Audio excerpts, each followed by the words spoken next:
mess, a mess of a live. Oh boy, let me come over to my device and see if this actually started. What a mess. This was such an absolute wreck to get this set up. I have got to tell you, every single time I decide to come into the studio, this is what happens. Can everyone let me know, is the lighting okay? Is the audio okay? You are perched somewhere that you've never been before, and I sure hope this looks okay. I can't tell. Can you just let me know in the chat? Does this look okay? Thank you for your patience. Thank you for allowing me a few moments. Boy, the anxiety went through the roof. I cannot see the chat at all. I think there's about 15 people from what I saw.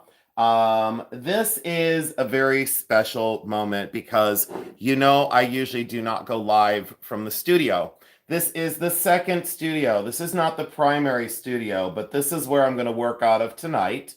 The bench is completely a mess. Let me take a peek at the view over here and see if this is actually acceptable. Boy, it's so crooked. Oh, the best laid plans often go astray. Let me do this and let me feel a little bit better about maybe that. I don't know. Oh, the orientation is locked. You son of a gun. Hold on, guys. Give me a minute. Sorry about that. Cover up so you guys don't get motion sickness. Let's see here. You know what I'm going to have to do? I'm going to have to leave it right where it's at. I'm not going to monkey with this. If it's not perfect, this is not the first and last time you're ever going to see me not perfect. Okay, the bench is a disaster. I have a lot of repairs out on the desk. The reason for that is because I am still actively doing repairs for a few clients. Please do not contact me and ask me to do repairs because the answer is going to be no.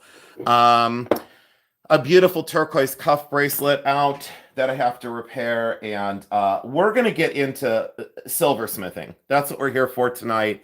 I'm not going to get diverted. Unfortunately, I won't be able to watch the chat. I think my mom is here. So thank you all so much for joining in. I can't see the chat again, but it's okay. I'm just going to do this. So what we're here for tonight is this is a commission. Can you guys let me know if you can see what I'm doing over here?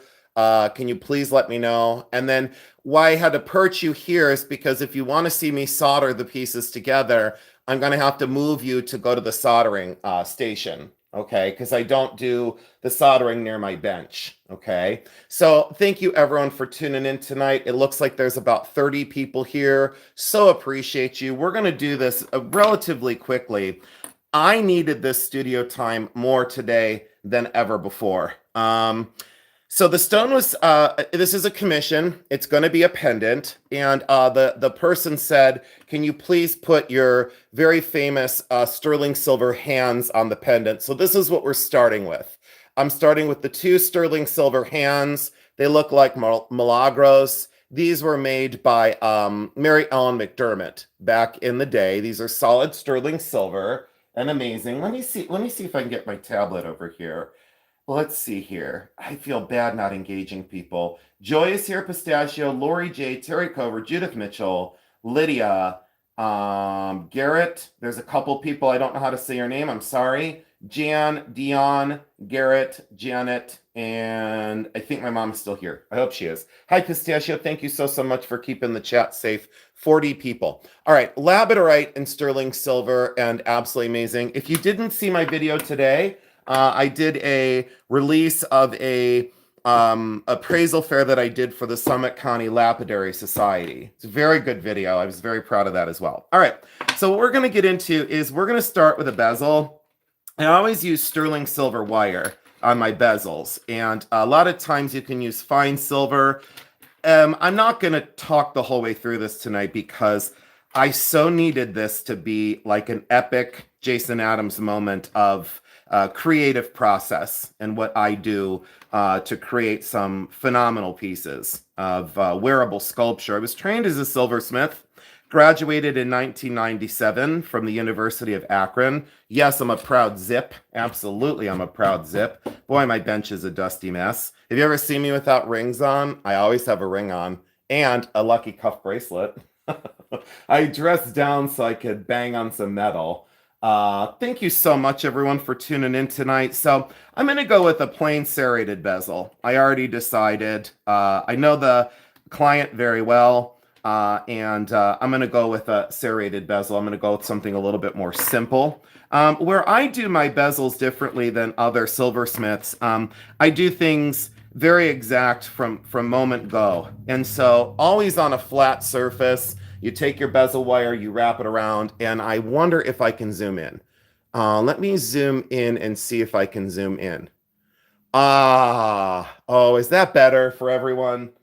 Is that better so you're not gonna be 7 stories away? Is that better? And then these are scrap components, cutoffs of over 30 years of silversmithing. And this is only a fraction of what I have. If you want to see some of my other cutoffs and supplies, all you have to do is ask.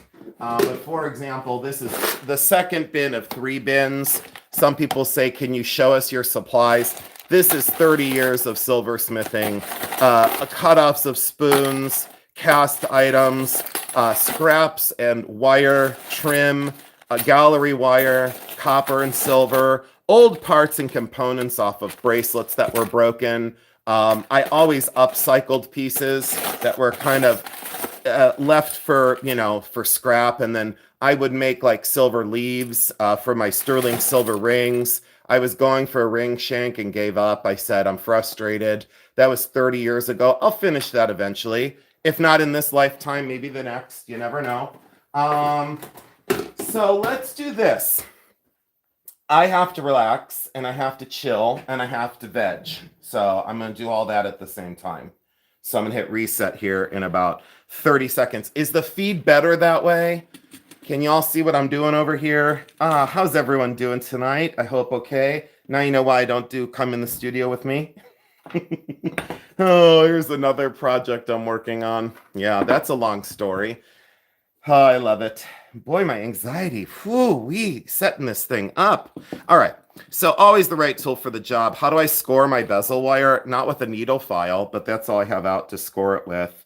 So I always go around the stone and I put my bezel seams on the side of the stone, meaning I don't like putting the bezel seam at the top of the stone here or here because that's the weakest point of a bezel. I don't like it. And we're going to score this right here and move this bezel wire down a little bit. And I like to be very, very precise. And how's everyone doing tonight? I hope everyone's doing okay. Hope everyone's everything's going well out there in YouTube land. Thank you so much for tuning in tonight. So appreciate it. Let's see here. See if I can fidget with this a little bit more. It doesn't take me normally. Let's see here. Oh, geez, 8 minutes, and I still haven't done anything. Oh, boy. I'm going to do what I want tonight, that's for sure. I'll just do what I want. Who am I kidding? All right. So usually I use my shears, but scissors work just fine as long as they're very industrial. That works fine to cut the bezel wire to get an exact cut. There's no reason to use a saw. There's nothing to saw. Let's do this, and let's move this seam. See what I just did? I didn't like where the seam was placed, so I moved it. Boy, is this uncomfortable already. I can barely see what I'm doing over here. Oh, I'm just gonna go. And then I'll tell you what I do as I do it.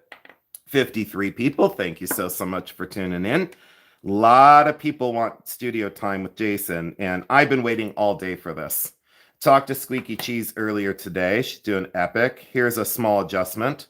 Did I cut some off? Yes. When you adjust a bezel, sometimes that's all you need to adjust it. You see that tiny little piece? And I put it right in the scrap bin. I don't know. It's just instinct at this point. That's going to be a great and very tight bezel. So let me show you up close so you understand how this lines up. There is where the bezel will line up. Okay? So let me show you on this one. I don't like this. This edge is off center. Boy, this is a wreck. This is off center. Let me grab my file. And thank you all so much for tuning in. And I was running so late today again. Files only cut in one direction, so you always just go in one direction with your files, whether it be this type of file or the small needle files, you always file in one direction. one direction. That's what happens. Thank you all so much for tuning in. Does anyone have any questions out there? While I'm looking at the chat, I can entertain a question now. If y'all have any questions out there, I can easily entertain one right now. And thanks so much for tuning in. Very difficult to be in your magical space and have an electronic device watching over you. It's very distracting. Extremely distracting. All right, I'm going to anneal this. So there we go. It's very soft, but I'm going to anneal the wire. Annealing, I'll do it off camera. Why? Because I'm not going to keep moving the camera 42 times tonight. I'm going to turn the torch on, and we're going to get this wire annealed. And then I'll bring you back over to the soldering pad, and we'll solder a few pieces together. Then this bezel wire, once I solder the seam, will be soldered to a back plate. And the back plate will be sterling silver. So everyone knows the gauge that I use in metal. I'm trying to use, boy, this isn't working very well over here. I try and use, now we're going over here. I try and use approximately 20 gauge. Sometimes I'll use 18 gauge for those that are wondering what gauge metal I will use. I'll show you my solder pallions, and I'll show you how I solder this eventually. Let me anneal this, meaning heating this up and quenching this into water.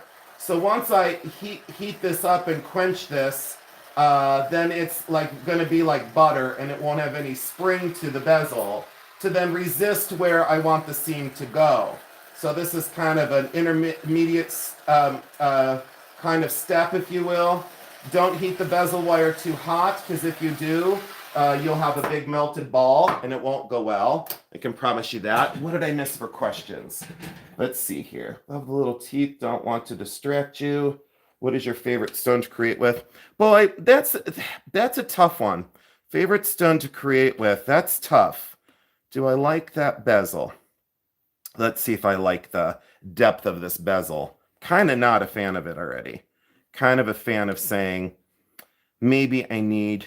No, this is going to work just fine. Yeah, it's going to be very tight. I kind of am a little bit not so thrilled already. Let me see here. Yeah, and I might just clear... No, I think that's going to be okay.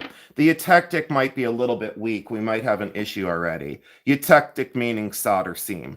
The eutectic is the technical term. What I don't like is I didn't file this flat earlier, and I don't like it.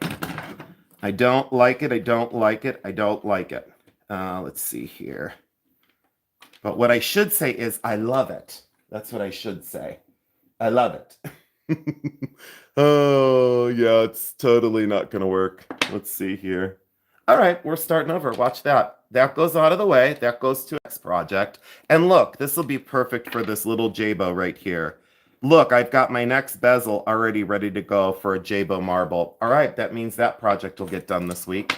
Yeah, and I have these out on my desk. And when I have notes with things, you know that's who they're for. Connie and Gail. So Connie and Gail had J-bows. This is from 3 years ago out on my desk. That was Gail's. That was Connie's. Now I have a bezel for Connie and Gail's. And this was supposed to be a commission for someone, and they turned out to be a real turd. So that's no longer for them. They got right out of the commission. Right out of the commission.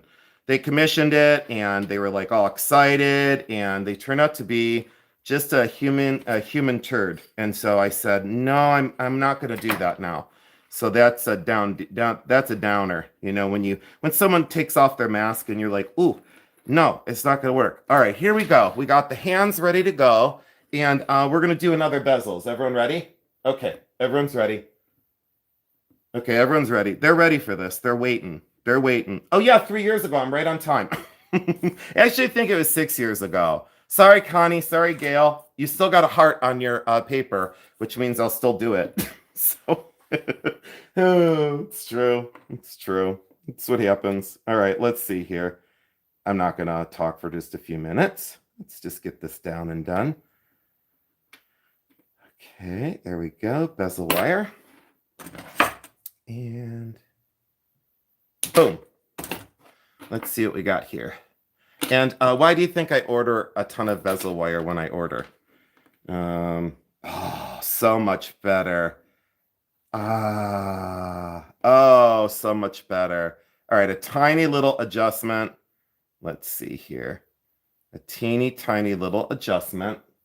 We're going to adjust a tiny little bit, and we're going to do 1/16. Look how I adjusted the bezel. So when people say a silversmith has to be precise, that's how much I adjusted the bezel. All right. When I adjusted earlier, I obviously, there we go. Now, okay. See, that's what was supposed to happen, and it only took me 15 minutes to get there. All right.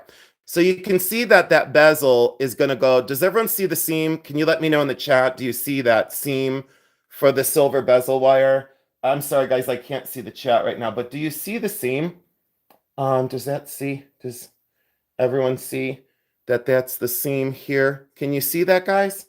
Yes, very nice. Yes, very nice. Yes, yes, yes. Okay, so thank you so much. All right, so that's going to be perfect. And look how that goes around the labradorite. Now, don't worry about the little imperfection here. Okay, people get too precise as silversmiths and they go, oh, but there's a little thing right here. That's going to all work out. You'll see. It'll all work out. Let me make sure I like that. I'm going to remeasure. Here's my saw frame. For anyone that was asking earlier, because a lot of people have asked, show us your saw frame and show us your blades. I'll get to that in just one moment.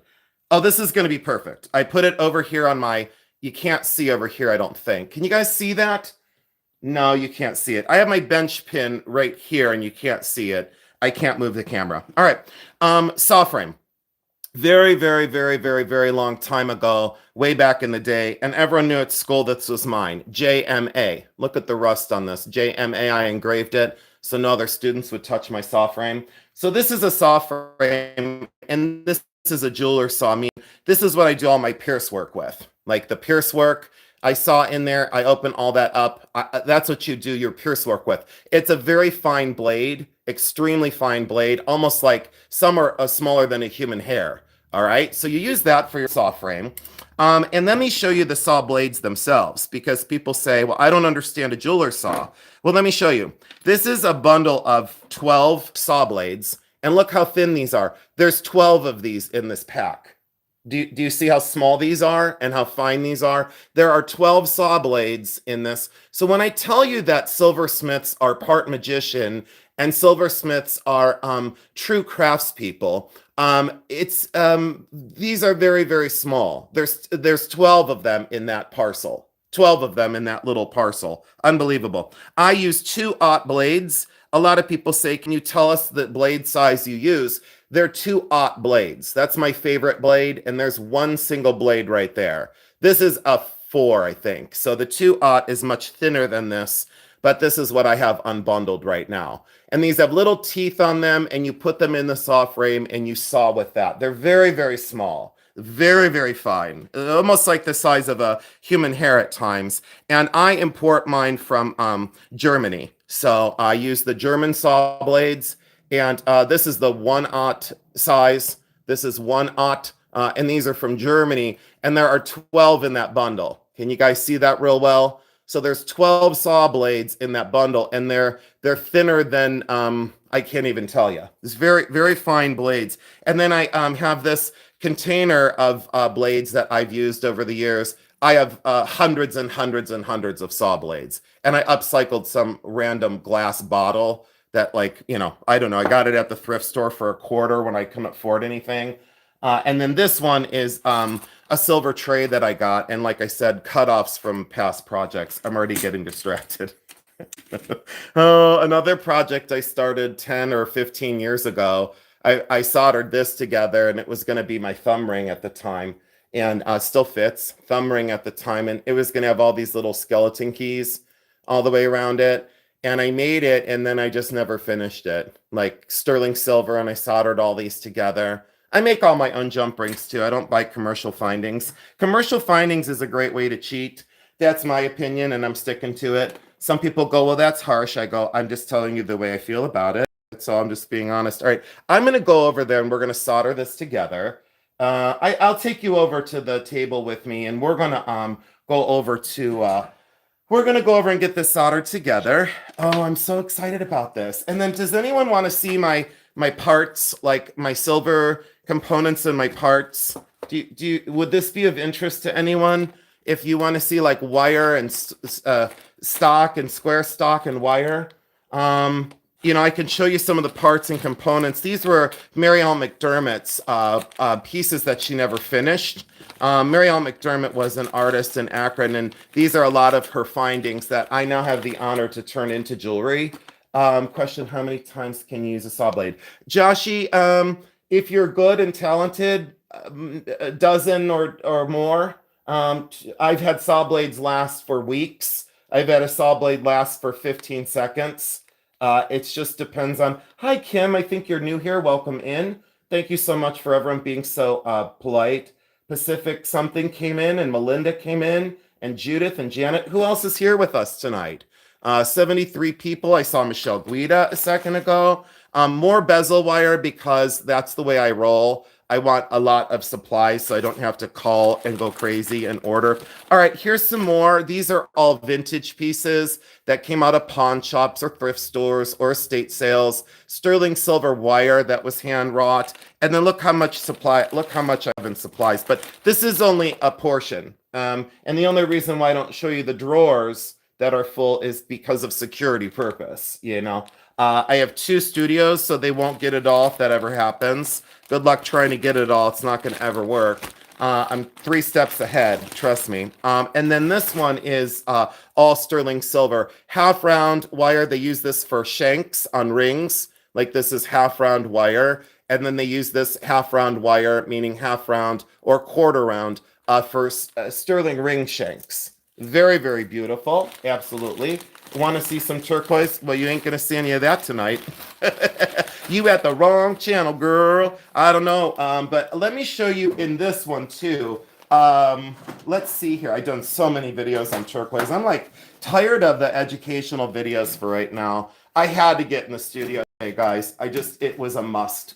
The anxiety, I could feel it in my neck. Here's more supplies. My soldering pads. More supplies in terms of solder, beautiful, absolutely wonderful parts and components. A huge sheet of sterling silver. I believe this would be around 14 gauge, 18 gauge, or 14 gauge. Very thick sterling silver. Extremely thick sterling silver. A Bakelite ring I was going to make, and then I decided not to. So this was a Bakelite rod, and I cut it down because people go, how do you make your Bakelite rings? With my hands. You don't mold Bakelite, you carve it. So this was going to be a ring, and I was going to drill a hole through here. And then you saw my process. I was going to go for one of the dome rings. It was in caramel, and I just said, I'm not doing it. I don't even know what else to show you besides a lot of findings, beautiful projects that I started and then didn't finish. I am so excited about this. Oh, my anxiety. Oh, boy. Oh, just anxious today. Anxious. I'm going to take you over to the soldering pad. I will not be able to tell. Oh, I have to get this out of the way. I will not be able to tell if this is going to be. Let me cover up so I don't get anyone motion sickness.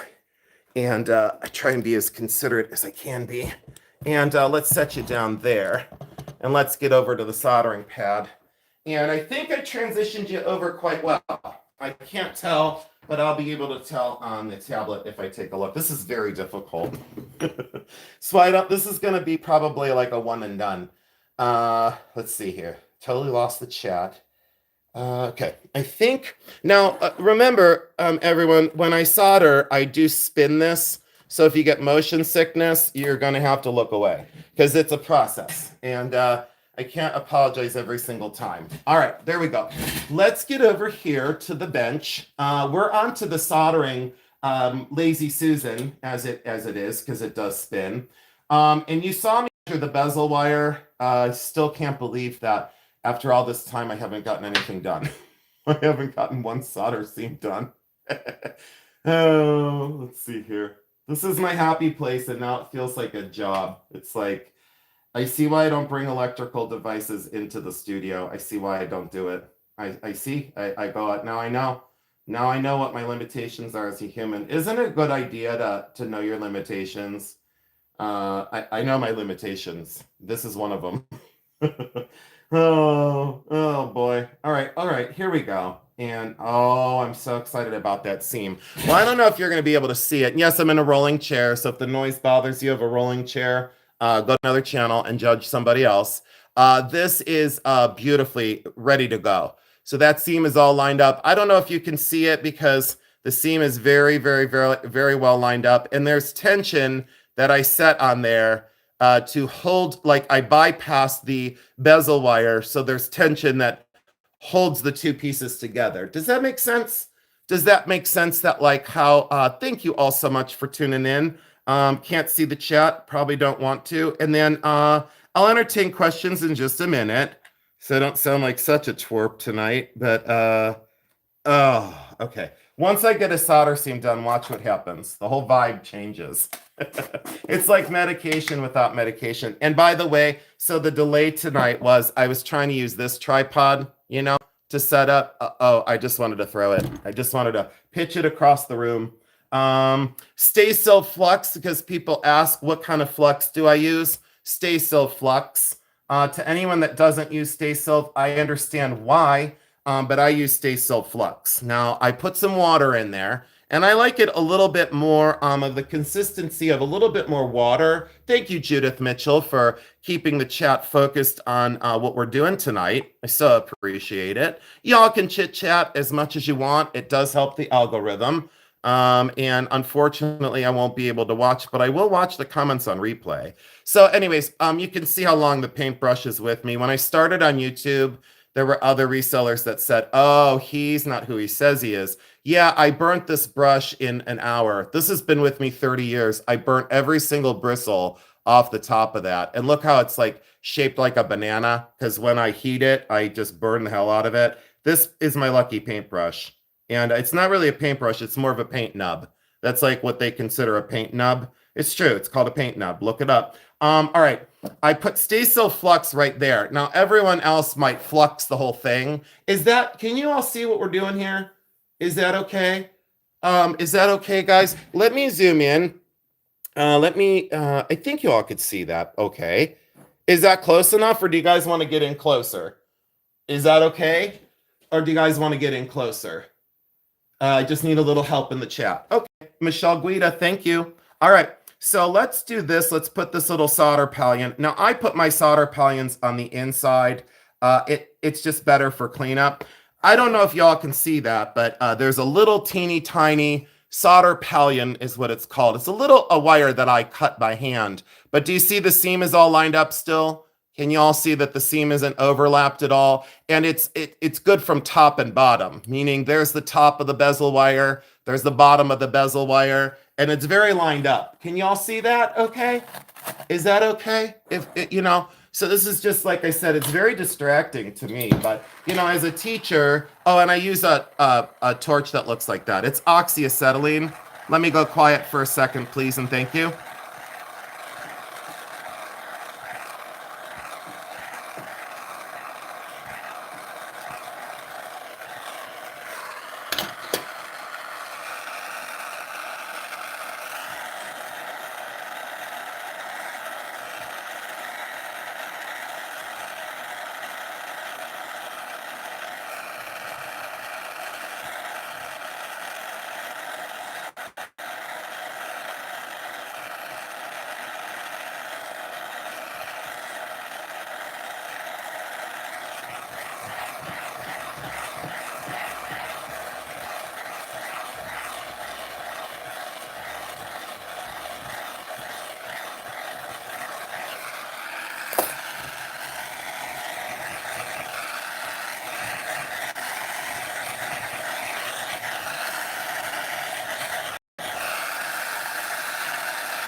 Okay, perfect solder seam. Still very, very hot. Let me quench this in water. Quenched, and now I can touch it because I quenched it.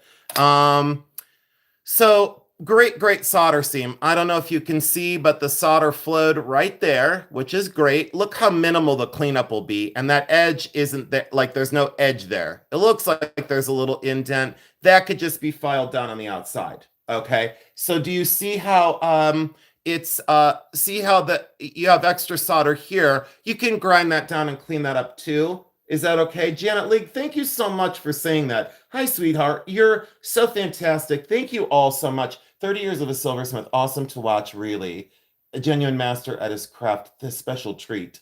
Why do you heat the whole setting? You don't, is a silversmith, goldsmithing is different. That's a great question. Thank you so much, Miss, I don't know how to say your name, Miss Hamzy. Thank you so much. So why heat the whole thing? That's a great question. See, this is what I wanted. Look at how I can breathe so much easier now. I got a solder seam done. I've been waiting all day to do this. When someone says you need to be on medication, no, I need a torch, gravel, solder, and silver. That's what I need. Oh, I'm so relieved. I've been waiting all day for this. Do you know how it feels to want to do something for 12 hours and be prevented from doing what you really wanted to do today? Oh, I'm so happy I have this whole week off to create. And can I be honest with all of you? Can you put secret in the chat? Can you put secret in the chat? Because guess what? I'm gonna create all week long. Yes, I am. All right. So why I heat the whole thing is with silver, if I only heated the joint right here, catastrophe can happen. It can melt. It's not like gold. You have to heat the whole thing evenly. So when the solder flows, it solders perfectly. So it solders perfectly. It floods the joint. So it floods that joint. That's a very large piece of solder, but I wanted to show you so you can see.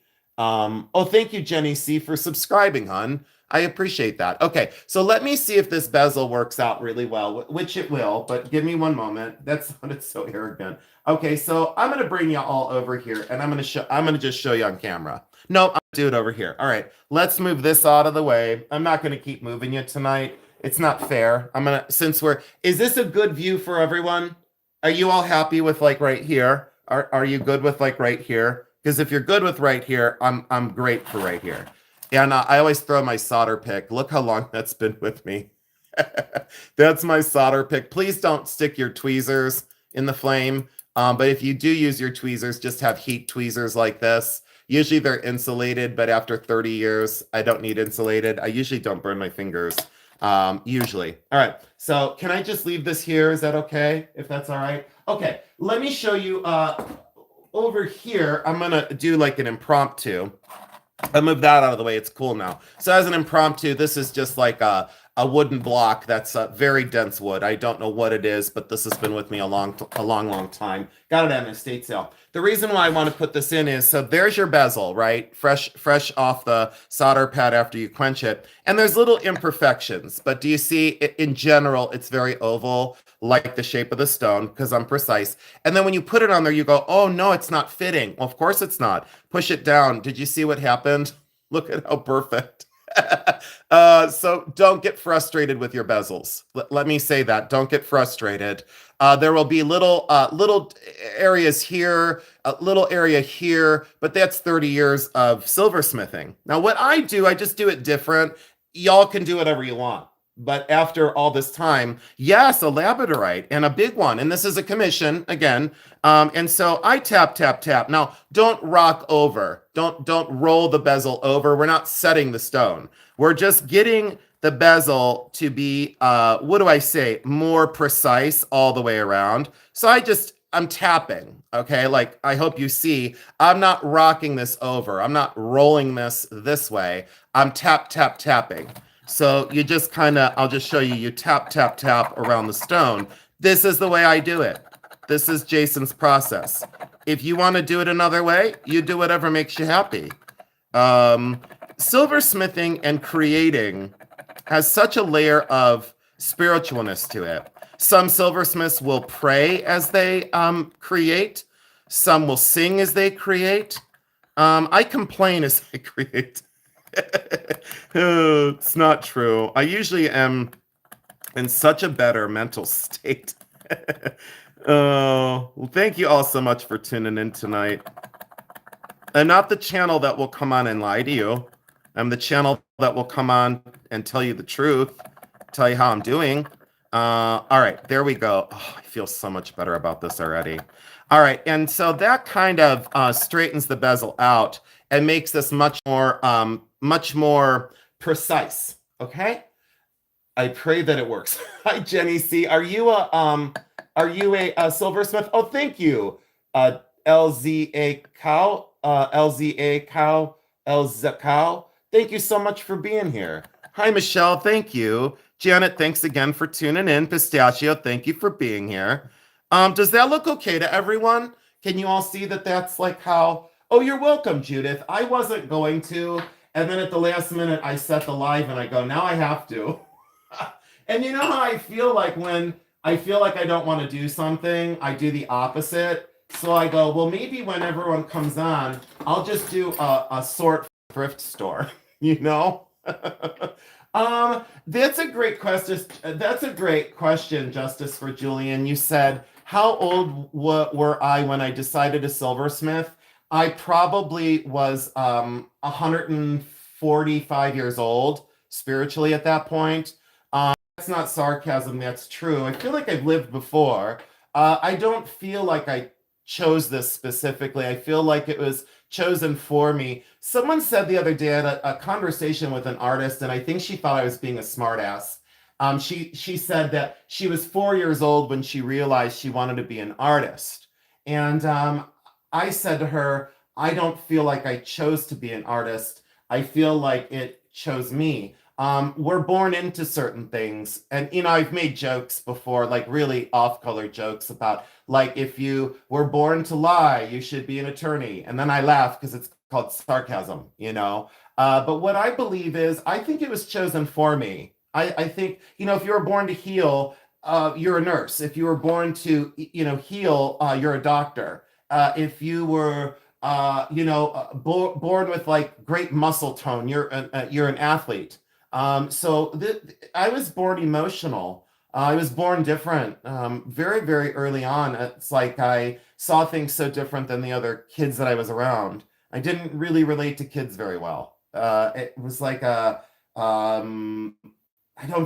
didn't feel advanced, but I just felt different. Not in a certain way, but in many ways. And I felt like I was born to be an artist. Is that okay to say? I hope. And for any attorney out there, it is called sarcasm, and I do love all people that have different jobs. But, you know, and then I said to someone the other day, I said, you know, someone said you should be an attorney, and I said, I wouldn't be a good one because I can't lie. I can't lie. Some of my best friends are attorneys. They laughed when I said it. You know, they do have a good sense of humor. All right, so can I show you the bezel that I'm going to do? You get it 100%. Thank you. Hi, Cheryl D. Thank you. Thank you, Janet. Thank you, Pistachio. So this is tubing that I'm going to use for the bail for this, because this customer came out wrong. Oh gosh, I said customer. Oh gosh, back that train up. I mean, started a customer and now became a very, very, very, very, very good friend, a very strong supporter of my art and my business, and I couldn't be more grateful. All right, so there's your bezel around the stone. Very, very precise, but do you see there's a little air to get that in and out? So there's a little bit of space to get that in and out so you don't pull the bezel. One thing you need to consider, and let me fair warn you, where things can go wrong. Other silversmiths may not tell you this, but I'll tell you where things can go sideways. Here are my favorite tools, by the way. These are my favorite tools. A steel mandrel, aka Erlene Mandrell. She's my favorite. I have a very small mandrel. I'll scoot this. No, I won't, because it'll make a screech noise. It'll sound like a screech owl. I'm glad I didn't say it'll sound like my mother-in-law. Is she watching? There's a file that I've loved forever. It's an antique file, half round. I use half round files because I love them. A rivet hammer for planishing and for riveting. Rawhide mallet, because we all need a rawhide mallet. The bezel pusher, if you're making a list of tools you might need. And then just pliers, nippers, and needle nose pliers. So, and I have curved pliers, been with me forever. There's my nippers that I use to cut my pallions. You can see they're all rusted and disgusting. And then these I like for very fine work. Make sure that the tips line up or you'll get very frustrated. Those are my favorite tools. When you ask me my favorite tools, that's what I wanted to show you. Yes, it's okay. Do you know if any of your ancestors were creative or artists? My mother's father, Grandpa Frank, was a self-taught woodworker. He was talented with woodworking. No other relative in either side of the family had art that they no. So to answer your question, no. What do you use the small for? Michelle, that's a great question. So the large mandrel is used for ring shanks and to form rings. And then I've shown you it many, many times in the videos. This goes from a 1 to all the way down to a 13. I have a very large mandrel. I could show you my bracelet mandrel. I have a ring stretcher that I've never used. I could show you a ring stretcher eventually if y'all want to see how like people stretch rings that they shouldn't use. They just shouldn't use it. The small mandrel is used for fine bezels, meaning if I have a gemstone that is a moonstone, let me show you, for example. If I have a moonstone that is like very small, if I have like a teeny tiny little gemstone, like these old stones that I have, tiny moonstones and seed pearls and things that no one can find because they simply don't exist. This was 50 cents a gram way back in the day, 30 years ago. Look how old the bag is. And people go, he hasn't been doing it for 30 years. You're right. I've been doing it for around 270 years. This is my 275th year in the business. Oh, and then these are fabulous is what they are. But you have to use the small mandrel if you have little stones. Wow, 84 people? And I was in such a pissy mood. Oh my. And then I have this out on my desk because this is a wooden vase I want to restore. Squirrel, anyone? And to anyone that can't stand how I get distracted, I don't know what to tell you at this point, but you should probably move on. No judgment. This I want to put a leaf over in silver. And then I want to put moonstone stones on it that look like dewdrops. So I'm going to do like a Japanese fix. This is beautifully done. It's artisan signed, but I wanted to fix this. I want to repair that. You know, other people would sand that down. I said, no, let me put a silver leaf over this. Can you imagine if I rivet a silver leaf over this and then little moonstones that are like water droplets? Oh, Nicole Aggie, no, I don't work in gold. That gets very frustrating. No. And then can I show you something I don't use? So can I show you something that I don't use so we're all clear on this? Other people go, oh, you should be using heat shield. Let me see here.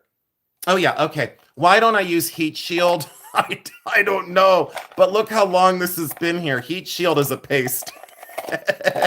Heat shield is a paste, but not in my studio. I don't use heat shield, okay? So please understand there are things. Look how old it is. Wait, hold on. Wash me. Watch. Wash me. Okay, can you guys see the wash me on there and dust? Wash me. This has been down here for 30 years. I don't use heat shield, apparently. I don't use, when people go, oh, he's picking on heat shield now. No, I'm not picking on it. I don't use it. It's garbage, okay? And they go, oh, he's back to calling things garbage. No, I've always called things garbage, and I think it's funny. I think it's funny, and they get mad. Oh, he's picking on heat shield now. No, I'm not. I'm just saying I don't use it because it's trash. I let it dry out and blow away. Oh, okay. So anyways, let's get back to the making. Oh, it's the things they say, and then I get in trouble. You know, they go, "Oh, he's back. Oh, he's back to picking on people. See, I told you he wasn't done. Oh, honey, I'm never done. I'm just getting started. You know, where have you been for 52 years? You know, I swear I must be the Joan Rivers of silversmithing. But you know, I said to someone earlier today, I learned from antique dealers. Yes, I'm going through my part bin. Look at that old military bracelet with a wire stuck on it. Look at the old military bracelet. oh, people think it's funny. I don't, Tess, I can't throw it away because then the people that talk about me being a hoarder, then I'm not a hoarder if I don't have an empty jar on my desk. You know, it's been there forever and it's been taking up space forever, and I should throw it away. But it makes a great rattle. Listen. Do you guys want me to use this to say sold at my auctions? Okay, 5, 4, 3, 2, 1. Sold. All right, so I don't know what my problem is tonight. It's just tonight, though. I'm normally not like this. I just knocked so much stuff over on my desk. Oh, if you would see my bench. Oh, look at silver wire. I need that so bad. I didn't know where I put it. I just found it. Look at all the bugs and all the dust on it. So wait until you see my studio all cleaned up. Do you guys want to see a bracelet thing that I have that I used to make bracelets out of? So they sold this old tube, like way back in the day. Oh, I have a Bakelite thing here. Look at the old Bakelite bracelet I sold. I sold this years ago. Oh, Oh, I wrote a note on this. September 11th, let us never forget. Huh. I sold this Bakelite bracelet back in the day. Look, I got water stains all over it. I sold that for $5,800. I sold that for $5,800. September 11th. Let us never forget. How many people have forgotten that? A lot of people. Everyone wants to fight today. Everyone wants to rip each other's face off. You know, we've forgotten a lot of things that have happened to us as humans, and it's disgusting to me when I see people want to fight. This is fantastic. This is fantastic. And then people go, well, you want to fight? I go, no, I just want to defend myself. I just want to defend myself. This is a bracelet tube. And I think it was, I forget the material, guys. I'm sorry. But it's out of an old factory. So I kept that out on my desk. Why? Because I was making bracelets. That's when I made bracelets, like back in the day. So when, you know, anyways, when I show you stuff I've made, I've made it. Now my hands are all dirty. So thank you all so much for joining in tonight. Thank you, thank you, thank you. I appreciate you so much. Yeah, I can't forget that day. I can't forget that day. And then a lot of people, you know, when they say like things like that bring out the best in good people and the worst in bad people. Boy, is that not the truth. Boy, that is the truth. That's the truth. I didn't sleep for days. I couldn't sleep for days. I was heartsick for people. This is, let me make sure I get the right gauge sheet, if you don't mind. I'm so sorry, guys. It's taking me forever tonight. Should I stop apologizing? I probably should. Let's do this. Oh, shoot. I have the most perfect little sheet that we're going to solder this down to. Now, I want to show you a trick. I am full of tricks. Oh, do you guys know that how cute Jeremy was the other night for our anniversary? He was so cute. He didn't want to mention it because it was Father's Day. So this is how sensitive my bear is. My bear is epically, I'm going to put it on this side, guys. So my bear is just epically a wonderful person. And for every shortcoming I have, I feel as though Jeremy makes up for it. I really do. I mean that because he's just awesome. And so many people say he's so quiet. Thank you, Pistachio. No need to apologize. You don't mind? Okay, good. Could you slice it up and make bangles? Yes, Deborah. How's it going, Deborah Barnes? Hi, sweetheart. I haven't seen you for a little bit. It's good to see you. Check in. Thank you so much. So what I do is I take my calipers. I should tell you what I'm doing. These are antique calipers. Is everyone having fun? 82 people. What? Coral Ray is here? What did I do to summon you? I didn't say Beetlejuice, Beetlejuice, Beetlejuice. Coral Ray, Coral Ray, Coral Ray. And then she appears. Hi, Coral Ray. How are you? You beautiful, beautiful lady. Thanks for being here. I so appreciate you. I really do. So I'm going to score the metal, meaning it gives me a little bit of a gauge. I don't want to have too much metal. So do you see what I do? This is a big sheet of sterling silver. This is 22 gauge. I always try and put my gauge on this so I know.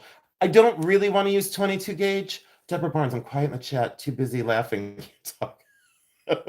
Thank you, Judith Mitchell. See, people don't realize that like I use antique things because, you know, I mean, contemporary silversmiths use like brand new things. And I say, can I have something old that came from someone that loved them 100 years ago? These are probably 100 years old.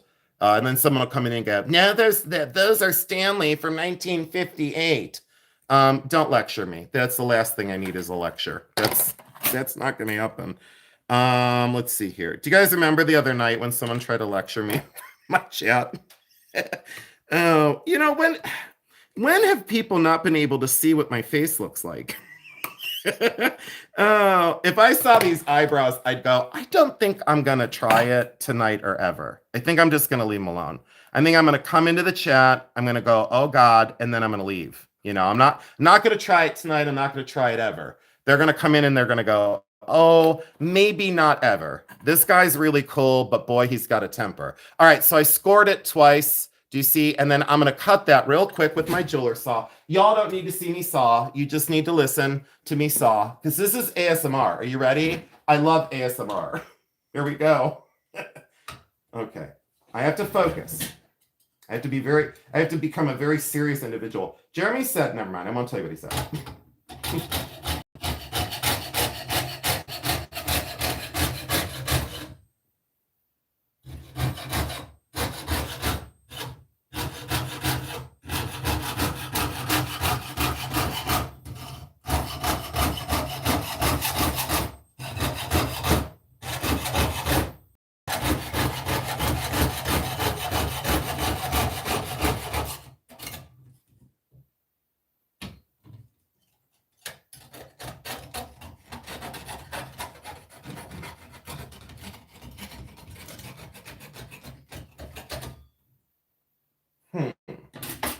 Let me see. Be right back in 2 seconds. All right, I'm going to go right there with this. Let's do this. And let's go right here. Sorry about the squeaky chair, too. Is Squeaky Cheese still here? Because I got a squeaky chair. I got a squeaky chair for Squeaky Cheese. Did y'all see the YouTube short with Squeaky Cheese? Oh, I do love to laugh, though. I do love to laugh. I'll be honest with all of you. And I just want to laugh. I don't want to be bothered. I think that's my thing, is I just want to stay in my planet. I just want to stay in my little universe.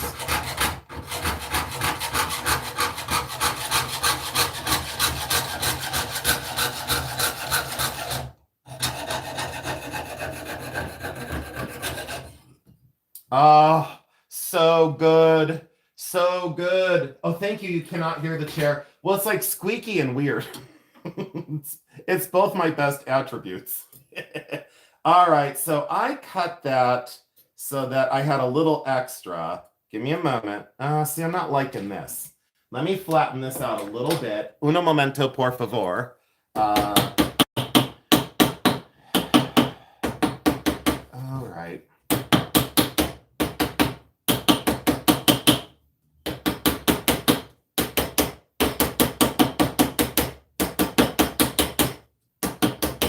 All right, here we go. We're coming back over to the soldering pad. Don't move a muscle. And then let me see if I like, see, the bezel is laying down okay. Can I show you one other trick though? Let me grab a piece of wet dry sandpaper. When people ask me what I use for sandpaper, I use 400 grit sandpaper, but this is 600 grit sandpaper. And let me show you why. So this is 600 grit wet dry sandpaper. It doesn't have a lot of sand on it because I've used it 1,200 times. You want to do it on a flat surface like a table, like my Formica table. This is a 50s really cool table that has like, it's awesome. Oh, that's not going to work there. Oh, all right, hold on. I have to do everything where it needs to go. I can't rush tonight. So I just sprinkle this with water. See how I just kind of bless it with water, and then you can make it even. What you do is, if you need to, this is a great trick. So please on a flat surface. Okay, so I think I've said that now 72 times. You take your bezel wire, and now that you have your bezel wire fitting the stone, you don't want to change the shape of it. So you evenly place your hand over it, and you go like this. And then when people say, now I see why his hands are always dirty, and I see why people call him Pigpen. Well, I take it as a badge of honor. Dirty hands are busy hands, and busy hands are wealthy hands. Did I say it the right way? I said it the way I want to. Dirty hands are busy hands, and busy hands are wealthy hands. Okay, meaning as an artist, it's a great honor to create things of beauty and to make things for the human body that are adornment, that make adornment. And so I like making beautiful things that make us feel special and that make us feel different. I don't like going to big box stores. And you know that what I sell on my channel, I try and keep it not commercial, sometimes very difficult in resale. And I understand a lot of people struggle because it's very difficult to always find artistry and handmade. It's very difficult. So it's very, very difficult. So what I like about this is this process. So what I do is then you can see that that puts a very nice finish on that. Now I didn't have to do this. This is already, the bezel is already good enough to be done. Yeah, this one has chrome legs. Why do you work without wearing rings? But I have my bracelet and ring on. I never have nothing on. I always have something on. This is a hammered cuff that is great. I'm trying to like get rid of my tan lines too. So I was out at the flea market and I was trying to like yesterday, I always have tan lines, like I have perpetual bracelets on. It looks like I have handcuffs on. Oh boy. All right. So you can see that little bit of, you keep your hand down and you keep the bezel from moving. And if, for example, if it changes the shape of it, you could go over to your stone again, put your stone down on a flat surface and put your bezel over it. And do you see how that just goes right around it? There was no struggle. It goes right around it with no air, no gaps around the bezel. Oh, and measuring a bezel wire, do you see that this is the perfect depth of a bezel? I shouldn't say perfect. It's very good. Very, very good. Do you see that gap? You need that lip to rock over the stone, meaning you need a little ledge to hold on to the stone. So I could always tell you like what will work with a certain stone. That's a great bezel for this stone. And you'll see that in the finished product. You'll see how the bezel fits so perfect in the finished product. Now, I will stress this for beginner silversmiths out there, people who have just started, there are many. And hopefully, you know, some come in and watch this. But all the people that are here, I think you understand that it's great to see the process. So you see why jewelry can sometimes be expensive. And artist-made pieces will get very costly because the labor involved is extreme. Now, it wouldn't normally take me however long it's taken me to do this. It wouldn't normally take me that long. Let me just make sure that, let me make sure over here that we're good for, I do need to plug my phone in eventually. Let me go get my charger. I'll be right back. I'm going to go grab my charger. Give me 1 sec. I'll be right back.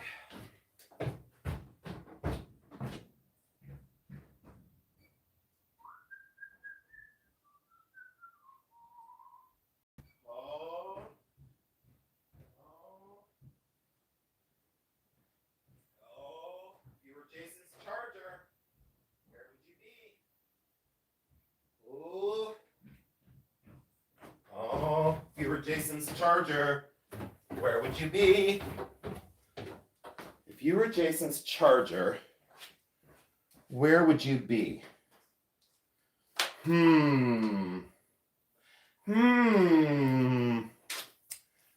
This could be problematic, like big time problematic. Let's see here. Let me put this over here. And oh no, this may not be good. Shoot. Where would you be? If you were my charger, where would you be? Huh.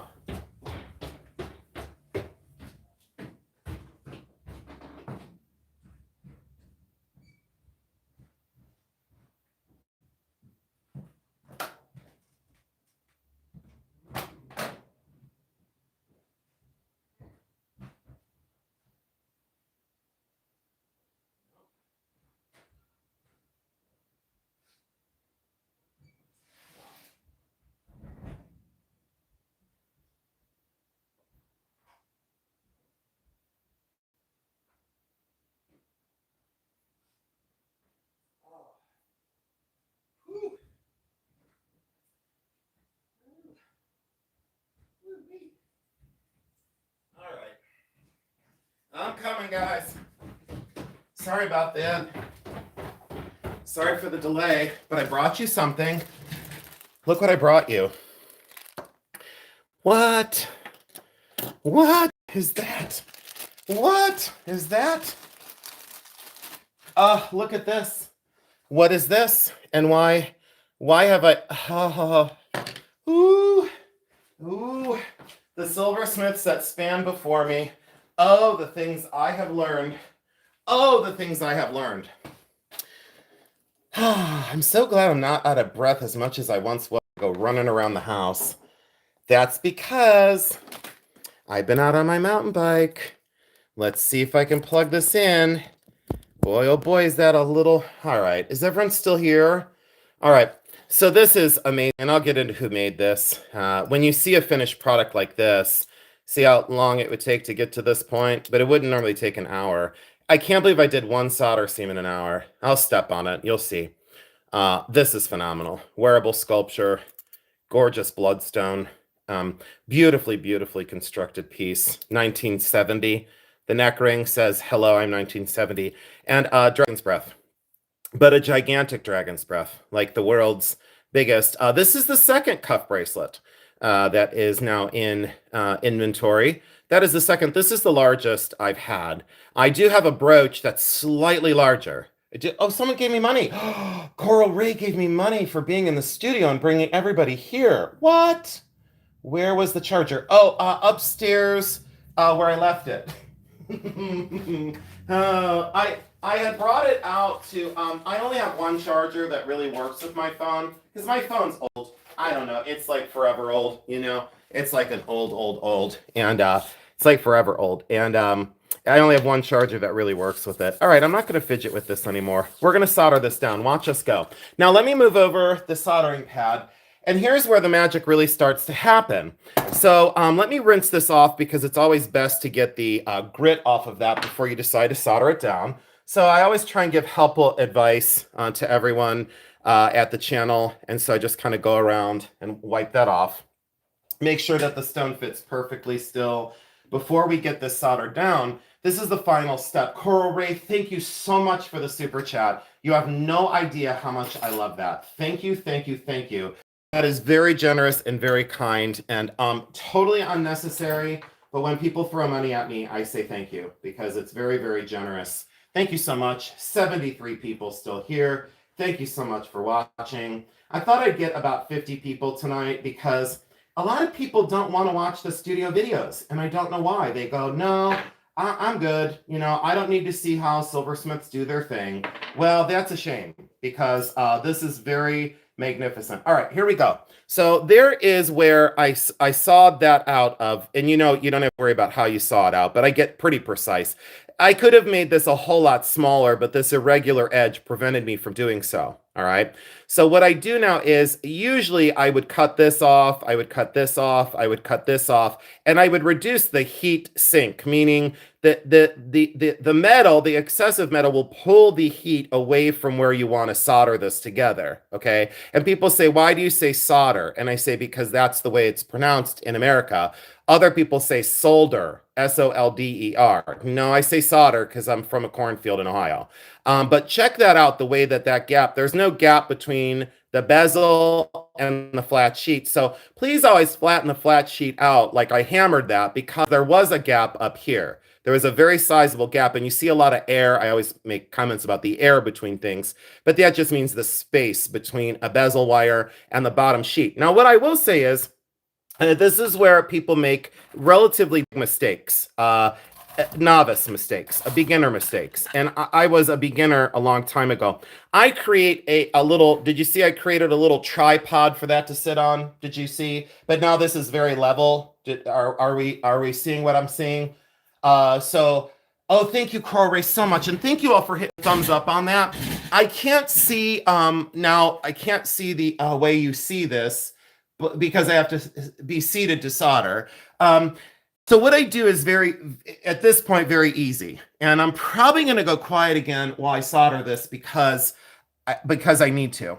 So you can see that left a virtual ring on the silver sheet. Okay. What I do is this. At this point, I come in and boy, this is a little too watery. I know the flux is a little too syrup-like. You know, there's not enough of a it's not like a paste. I like it to be slightly more of a paste. So I kind of get down in there and see how that starts to become more of a paste rather than like a soup. Anyways, uh, what I will say is I just do this process different than some. Now I flux the whole sheet because that's the way you do this. You use flux to keep your metal clean. That's what flux is for. And then what I do is I don't flux this with a brush because then you make it out of oval. You know what I'm saying? I also say solder. Yeah, yeah. But there's some guy that came in my chat one time and he goes, "Why do you say solder?" I said, "Because that's the way it's pronounced here, you know?" And he says it's solder. I said, "You're out of your friggin' mind. It's solder. That's the way we say it. Like a soldering gun. You don't say soldering gun. You say soldering gun." Okay. Enough of a language lesson. I don't even speak English. Who am I kidding? So this is where we go with this. Now, again, I will be moving the Lazy Susan, and I'm not going to ask for forgiveness. I'm just going to spin the mother effer, okay? So we're going to put these solder pallions down. Now, I cut these, and I cut all different sizes of the solder pallions. And by 30 years of experience, I know which one I need and where I need it, okay? I'm not going to go through and go, I'm going to put this one here, I'm going to put this one here, and I'm going to put this one here. I know, Michelle, and I was like, I don't know what this guy's talking about. But I think, you know, trolls love to troll. And I go, oh, I understand. You just got to be a dimwit. You know, you just got to be a dimwit. There's always got to be a smartass somewhere. Usually I'm the person. Usually I'm the one. Oh, gosh. But, you know, I know my limitations with humans. I do. I totally know it. That's why I worked at a veterinary clinic. And someone said to me a couple weeks ago, they said, you know, I've noticed you becoming much more tolerant. I said, of what? They said, you've just become much more tolerant. And I said, well, since Jeremy, yes, you know, but of, you know, in a normal circumstance, probably not so much, you know, but I know my limitations. After all, we don't need to be reminded of them every day. Oh, all right, let's do this. So, all right. So that I feel good about how many I just put down. I don't know, not sure. What do you mean? I don't know what you mean. I'm not really. Okay, I don't want to move this whole. Well, I'm going to move this up here. All right, so there you go. There's your solder pallions. Now, what's going to happen is those little bad boys are going to jump all over. They're gonna bobble and go crazy. They're going to be like jumping jacks. Okay, now don't say I told you so because I told you so. And so this is epic. Now let me get my solder pick. I'm not going to talk during this. I'm going to do it, and then I'm going to tell you what happened. Okay, but just watch really, really close. I think I can get you in a little bit closer. Let's see here. If I know I'm going to fidget with this and it's going to go ballistic. I think I can get you in a little bit closer. Is that closer? Is that closer? All right, here we go. This is what's going to happen. I'm going to fair warn you now. Let me get this started up over here. Yes, I use a striker every time. There's my striker, 30 years old. And then a fireworks show. Like, do you guys want a little fireworks show? Watch. It didn't work. Oh, there's little fireworks. Oh, you missed them. All right, here we go. Here we go.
All right. So what had happened was nothing flowed yet, by the way, but the magic's about to happen. So now this is all evenly heated up. It's very, very hot. And I move the solder pallions between the flat sheet and the bezel wire. And why I move this up is you'll see me go underneath this to heat the flat sheet. This bezel wire will heat very, very, very quickly. This is already at a point of way too hot. I'm going to move to the flat sheet where this countersink is, meaning the surface area of the flat sheet is much greater than the surface area of the bezel wire, so you will melt the bezel wire before you melt the flat sheet. All right, now, I did add one solder pallion because I noticed there was going to be a gap, but do you see how I got all the solder pallions over to the side? Is that okay? All right, there we go. Let me turn this up a little bit, and I'm going back into solder, okay? We're going to get this to solder, and then you'll see, once this gets very, very red, you'll see the line, and it goes very, very quick, like a snap of the fingers. It goes crazy. All right, so let's get this down and done. Here we go. We're going in.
Did you guys see the fine silver ring go?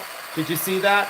It just happened. You'll see that fine line of silver, and as I spun, that's why I spun it, because I pulled the solder all the way through that whole joint.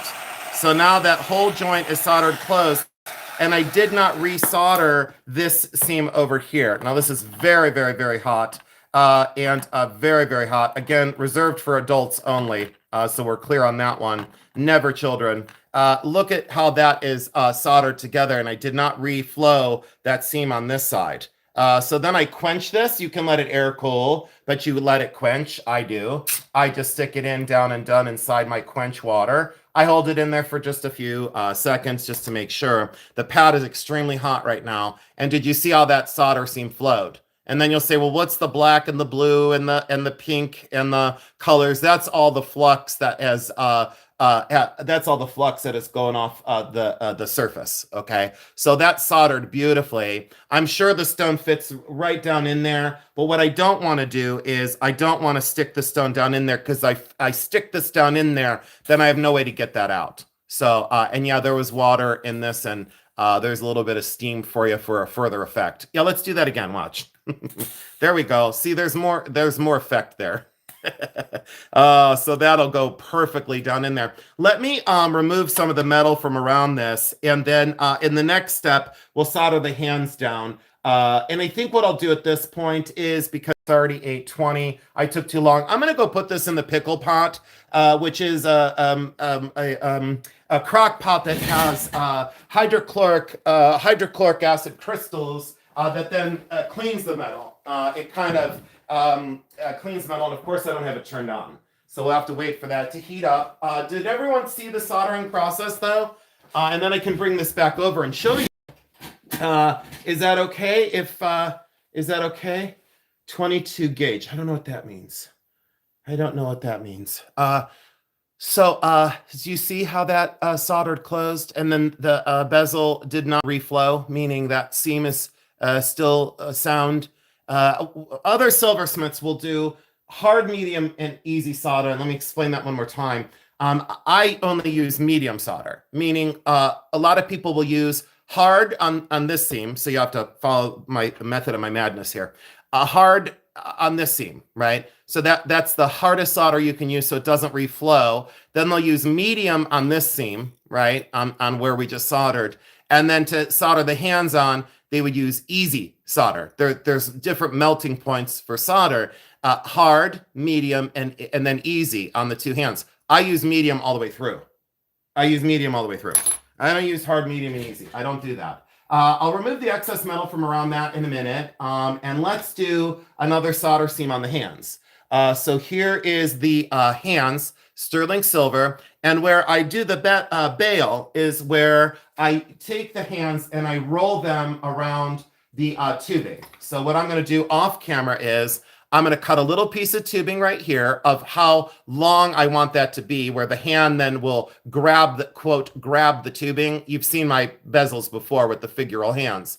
And I'm going to roll the fingers over that tubing, sterling silver tubing, and then the chain will go through this tubing as a bail, meaning where the chain goes through. All right. What I like to do is different. I don't like to use commercial findings. I find... Usually, let me back that up. Usually, I don't like to use commercial findings. I use commercial bezel wire because that makes the process slightly less tedious. Here's another stone I'm going to mount for myself. Jeremy got me this Hypstein for Christmas, again, 2 Christmases ago. And there's my bezel wire I'm going to choose for that stone, even though sometimes I just make my own bezel wire as well. Depends on my mood. Here are some more of my, quote, commercial findings. Knuckles for pinbacks, clasps, or knuckles for pinbacks, clasps for pinbacks, sand cast, a beautiful sand cast ring shank I was gonna make a cast shank out of, but I hate casting. I can't stand it. It's just not for me. And more parts and components, parts of an old rosary, a sterling silver rosary that I was redoing, and then some other findings. Another bezel that I got frustrated and I stopped. I don't know. Sometimes, like that earlier bezel, you just know when it's not right and you go, okay, not today. Then you move on to another one. Don't get frustrated. I say to people, this is supposed to be joyful. Creation is supposed to be joyful. It's not supposed to feel like a job. And then you have some silversmiths that like, they make it a job, and then that's where it just erases all of the whole thing. It just makes it not fun. I'm going to go with, would you all agree that it would be great to do a piece of tubing about that big, like cut it here, and then the fingers can wrap around that? Does that make sense for proportion? Would you all leave me a comment in the chat? Do you want it bigger, smaller? Is there a reason why not to use hard, medium, easy solder? I like a challenge. I'm used to it, is what I meant. And porosity, when you use easy solder, it's very porous. And the eutectics are not strong. So that's the truth in that. So do you see, is that okay, guys? It looks good? Okay. Oops, it looks good right about there. Okay, I agree. I'm gonna do it right about there. We're gonna mark that. And yes, I sometimes use a marker. Sometimes I don't, sometimes I do. Tonight I'm going to. Gives me a little bit of a reference point. You love that? Hi, Cindy Lyons. Welcome in. Hi, whoever came in late, Terry Cover. Thanks for being here. So I'm going to do that. Uh-oh, did I lose the feed? Uh-oh, back online. Lost the feed.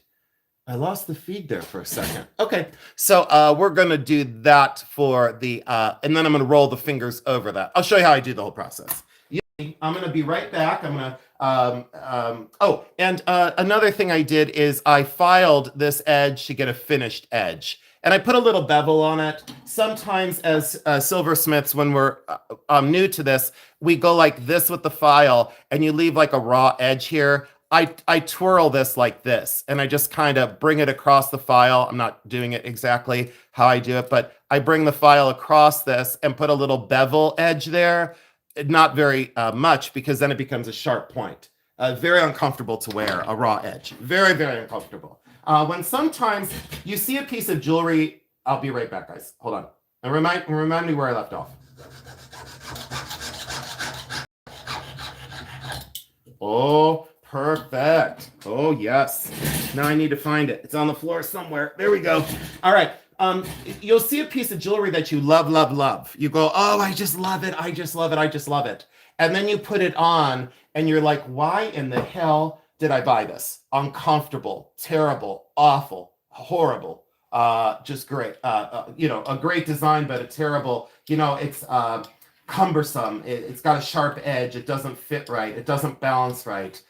It hurts. How many times have you bought a ring that's too wide for your finger, and then like a prong will catch right in the side of your other finger? Very uncomfortable. You have to make sure your body adornment is wearable and comfortable. I can't tell you how many times I've seen a shank system too thin and almost like razor sharp. Very uncomfortable. 96 people all the time. Yes, I have. Yes, great soldering job, Jason. Anxious to see your completed project. Hi, Carolyn. Oh boy, no. Hi, Carolyn. Thank you so much for being here. Thank you. I know.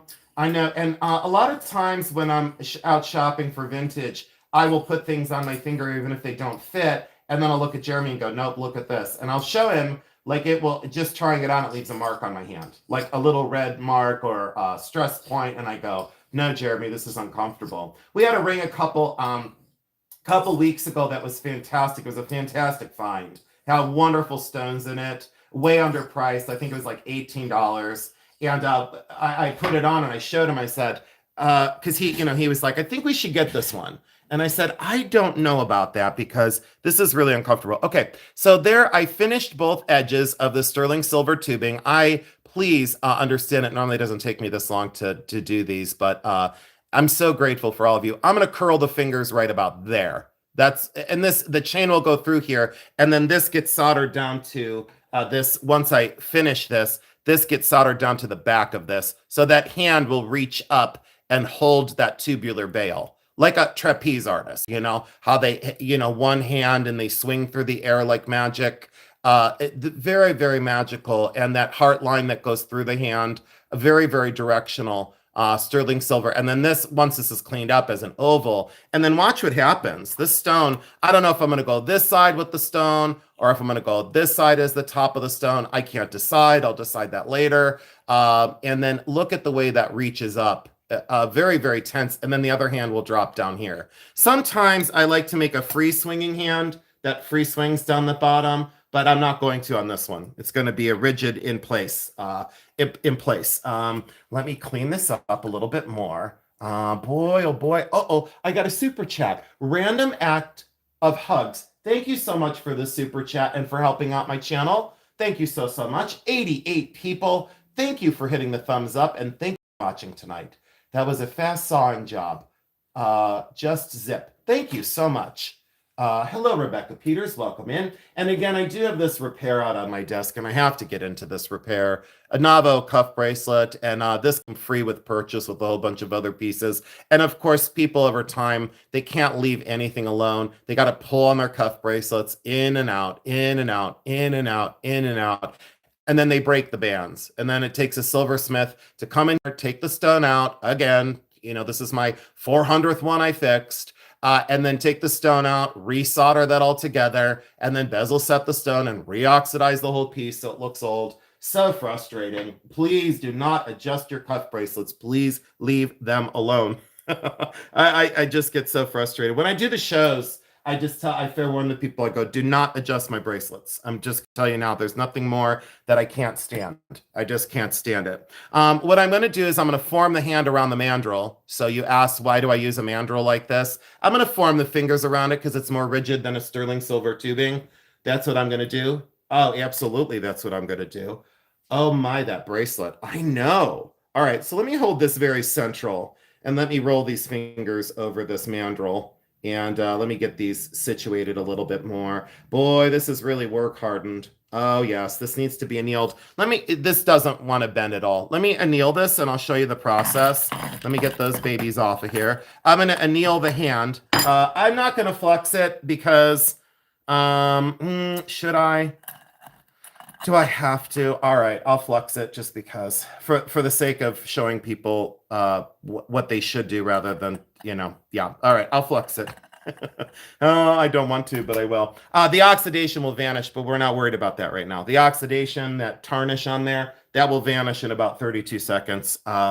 Give me one moment. Let's do this. Here we go. So annealing metal, just heating it. So I'll show you the temperature we anneal it to. I hope y'all can see. I don't know if I'm in the camera, if I'm not in the camera.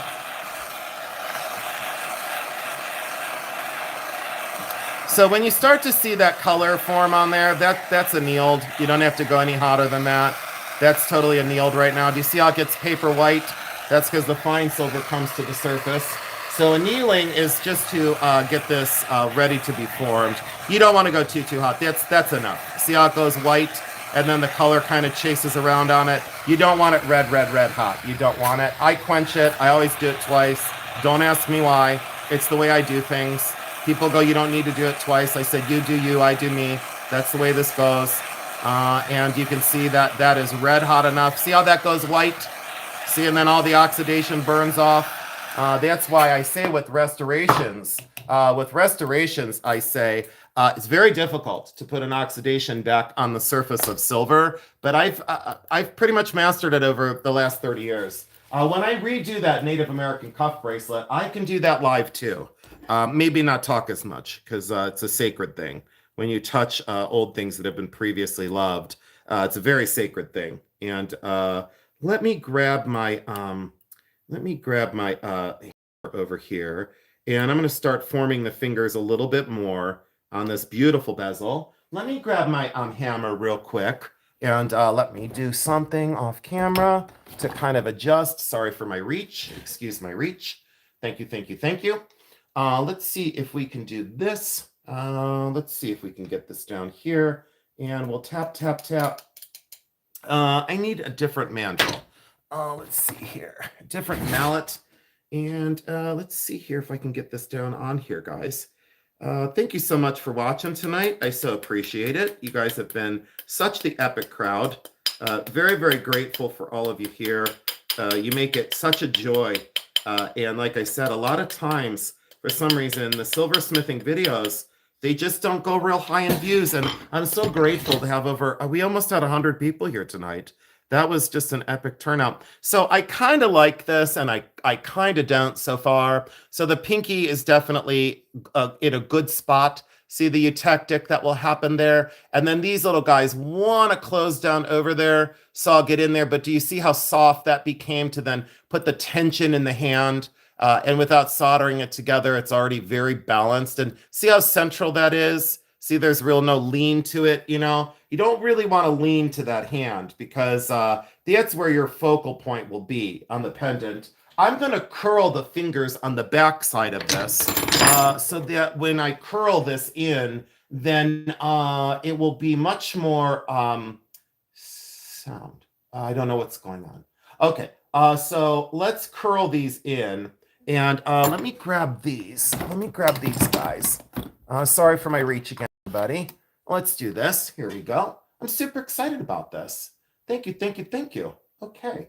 Let's do this. Let's get this rolled in here. And this is going to be the bail of the labradorite pendant. And the hand is going to be very, you know, I'm very specific on the craft of the bail. It's such a focal point, and if you don't have a strong bail on a pendant, what do you have? You have a broken pendant in a month, you know.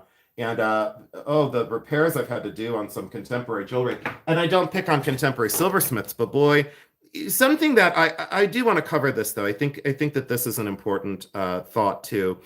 In school, we were taught on two levels. We were taught technique and craft, meaning that was one level, and on the other level we were taught craft and design, and then we were taught on the other level concept. And what I had noticed is in the 90s and continuing through to today, there's a problem. Today's silversmiths are being taught concept and not technique, and you cannot tell your story if your item falls apart in a week. So that's not like going to happen. You know what I'm saying?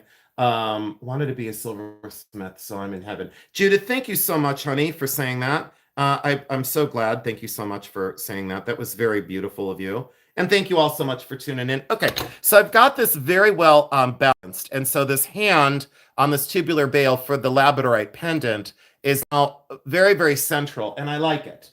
Here is your bezel. So I'm going to solder the hand when I get this cleaned up and cut this around, and then the labradorite will snap down in there. Can you imagine how stunning that's going to be to have the big bypass there and then have that hand grabbing that bale? Very, very cool design. A very cool design. And I made one for Becky for Christmas, and then I made Mary one for Christmas, and I'm working on one for Jeremy. So this is the intermediate in amongst, ones for the family. And very, very honored that I was chosen to create those. Just a great, great honor, and amazing day to come home and be able to get into this.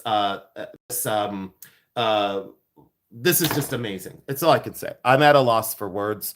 But there's a certain level of magic that, like, when I need to be in the studio, it's people like this that really do make me so proud and so happy that I've been chosen to make something like this.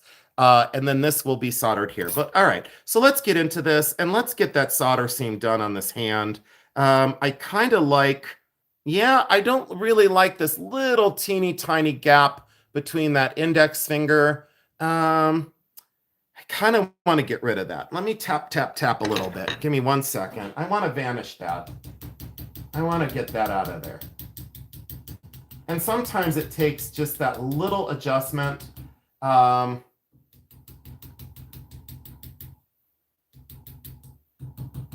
we go. Now I can, now I can sleep tonight. Now I can sleep tonight. Oh, I'm sorry, honey. Jasmine, I'm so sorry, honey. I can't, I'm not watching the chat, honey. Not tonight, hon. I can't watch the chat, honey. I'm in my creative zone. So I'm so sorry. I can't even see it. Something obvious. You are here in your element in the studio. Kristen, I wasn't earlier, but see how I tapped and I erased that space, the air between, and look at the pinky, how the pinky is like, I'm going to hold on. I love the tension, the true tension in the hand, how something two-dimensional-ish, even though it's three-dimensional, how something so silhouette becomes tense. You know what I mean? It's like, oh, I'm holding on. I'm holding on to that. I'm holding on to that bale to support this incredible Mother Nature stone. Very, very cool. Okay, so what we do now is, now that that's fit very around this, and this is finished again, we're going to flux this piece of tubing. We're not going to complete the whole pendant tonight. I just decided, I said to myself, I'm not doing it.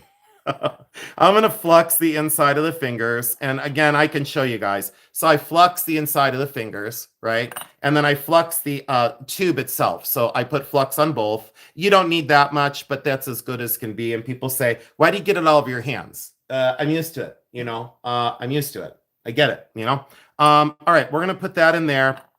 And we're going to let that dry out just a little bit. I like the position of, let me make sure here what I got going on. And thank you all for understanding. I can't be in the chat, watching the chat and then, it's like not going to happen. Any other night, sure. Chit, chat. Not tonight. Not going to happen. And thank you all so much for being here. 83 people. Thank you. We're going to get this situated to where, let's see here. Let's see if this is, okay, yes. Oh, yes, baby. Oh, yes. All right, so I like the tension there. Now, how do I do this? Let's do it this way. Let's get a little friendly hand over here. People say to use a third hand. Nope, never. I have one out on my desk. I find it to be relatively annoying. The third hand is way over there, and I don't hardly ever use it. I like where that's central. So do you see what I did? I propped this up, and I'm going to use gravity to my advantage. I'm going to let Mother Nature help me create this. It's going to help me create this. Thank you so much. Yes, it's really a gentle, perfect grasp. You're welcome, Karen. Feel better. Family is returning soon. Okay. So thank you all so much. I appreciate it. We're going to tap this over a little bit. And we're going to make sure that pinky, nope, we're going to go over this way a little bit more. We're going to stay right there. That's a very finicky little solder seam. Oh, yes, please and thank you. Do you see that the fingers all are where they need to be? Yeah, absolutely. All right, so what we're going to do is we're going to put solder pallions. Let me figure this out real quick. How do I want to do this? I'm going to do it different. I'm going to do this one different. I'm going to back this up. Thank you all so much for understanding. I so appreciate you. I'm going to back this up. I'm going to take this out and we're going to leave that there. We're just going to keep everything in very close proximity. I'm going to put 4 solder pallions. 1, 2, 3, 4. 4 solder pallions, and you're going to see the size. I'm going to heat it up real quick. Hold on. I'm going to heat this up for a reason so they don't jump all over the place. Give me a minute. Let me burn this down and let me get all the, there we go. Got all the moisture out of that. There we go. I'll let my torch run in the background. Why? Because I have for 30 years and that's just what I do. So let's turn that down a little bit and keep the acetylene going while we're working. And a lot of times I will, in between, I will leave my torch on because I'm not talking to the camera while I'm creating. And there's 1 solder pallion. I hope you can see that, but there's 1 solder pallion and that will stay right there. And let's do this. Let's get a solder pallion here on the inside. And you can hear that little hiss. That's the water burning off of the little pallions that I'm putting down. These are a little bit big. I'm not really satisfied with the size of these. They should be a little bit smaller. Let's put 1 there. And oop, that little guy just jumped all over because he got a little hot and bothered. And we're going to put this one right here. I felt like Bob Ross there for a minute. Happy little tree. Happy little tree. Do you guys want me to talk about happy little trees? Oh, let's see here. All right, we got that down and done. All right, so we've got 4 solder pallions down. Did you see how I did that? Okay, I think so. And let's turn this up. Let's turn this bad boy up. And let's get this soldered together. Now, what I did is I don't know if people can see this. Then I get frustrated. All right, so I put 4 solder pallions down inside the fingers. Okay, I'm not worried about the dirty metal either because people go, the metal's dirty, the metal's dirty. I said, yeah, and I'm a silversmith and it's going to be just fine. Keep your pants on, you know. I'll tell you when it's not going to be okay and I'll show you what to do. If that problem arises, I'll show you. Now, this little one here on the middle finger, go figure. On my favorite finger, the middle finger. Let's do this. Let's get this. See, I don't like this already. Give me a moment. Let's put that there. Now stay put, little one. You happy little solder pallion. Jeremy said I need glasses. I don't think so. I think I can see just fine. Okay, here we go. So let's move that one. See? Oh, that one's... Oh, okay, hold on. Let's just flow them.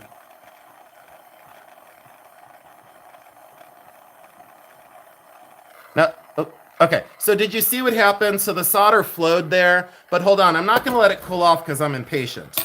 You know, have you ever known me to be patient? No, it's true. Let me put this over here. Let me get this heated up. Hold on. Give me a moment. Just don't, I'm not going to say what I'm going to do. I'm just going to do it. Here we go. Let's drop that in. Let's move it down. Tap, tap, tap, tap, tap. And let's flow that solder seam. Let's get it done. Let's do that. Let's get our pick so people go, well, you said don't put your tweezers in there. Don't do as I do, do as I say. Isn't that what they say? Solder flowed. Solder flowed. Oh, every finger's down and done. Mm-hmm. Girls. Girl. Oh. All right, quenchy quench. Your favorite part. Watch. I'll bring over my Burger King cup. Hey, Burger King, send me some money. Listen. Quenchy, quenchy, quench. Quench, quench, quench. The magic just happened right on live film. The magic just happened. Okay? So check this out. Look at this. What in the hell just happened?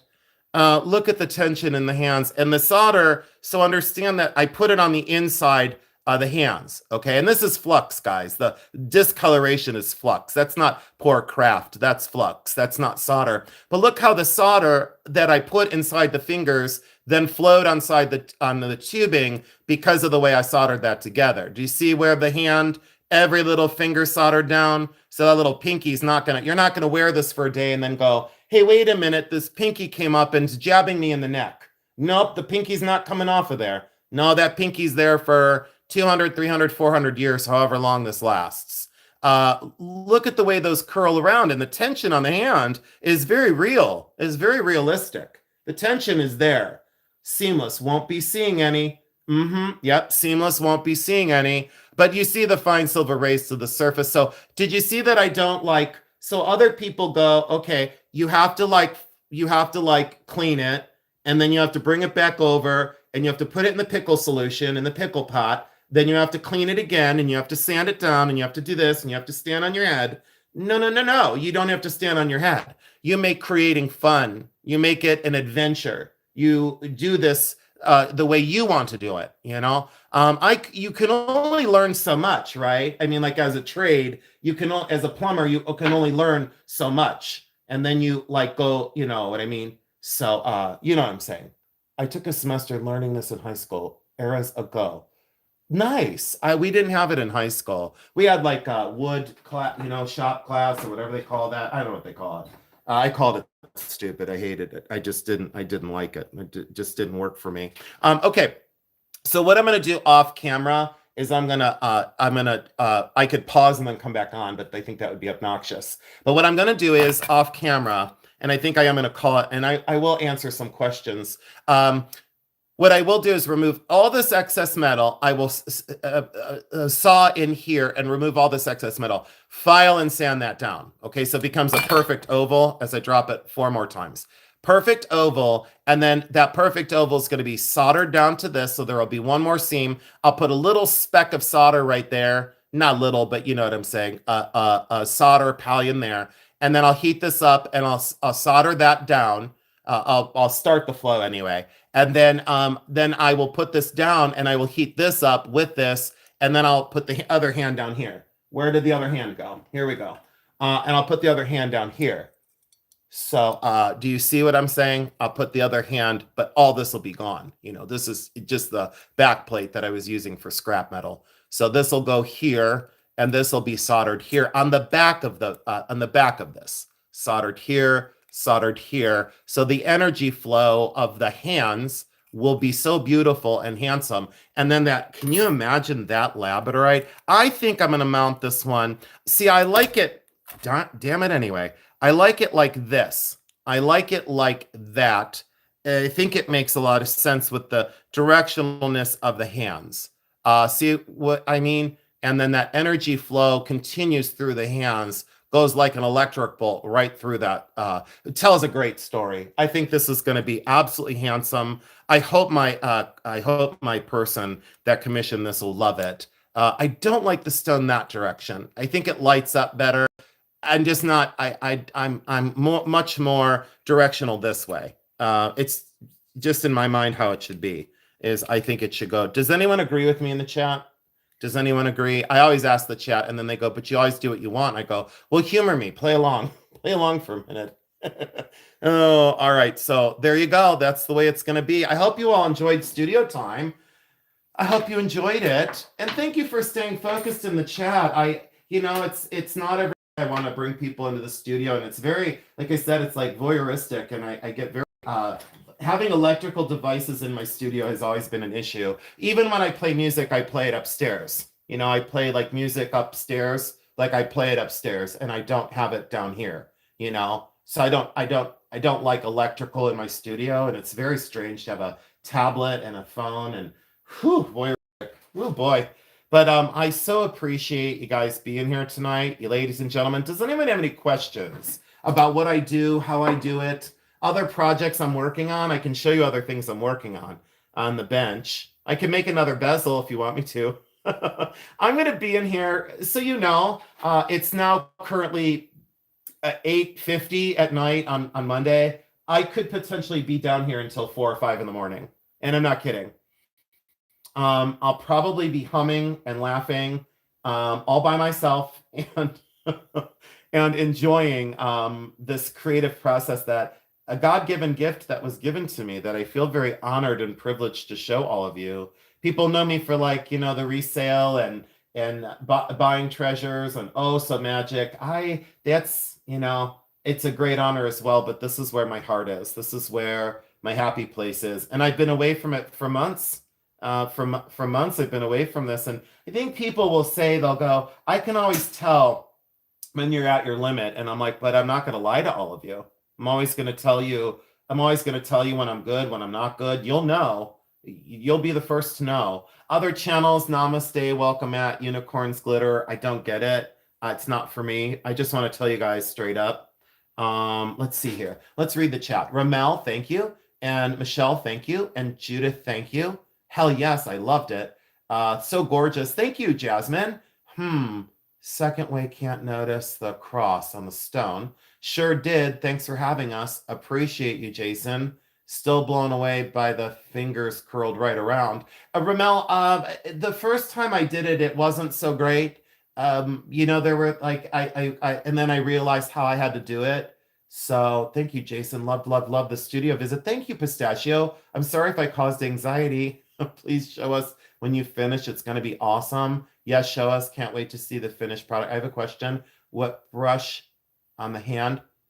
What did you brush on the hand? Flux, I covered that earlier. You'll have to rewatch.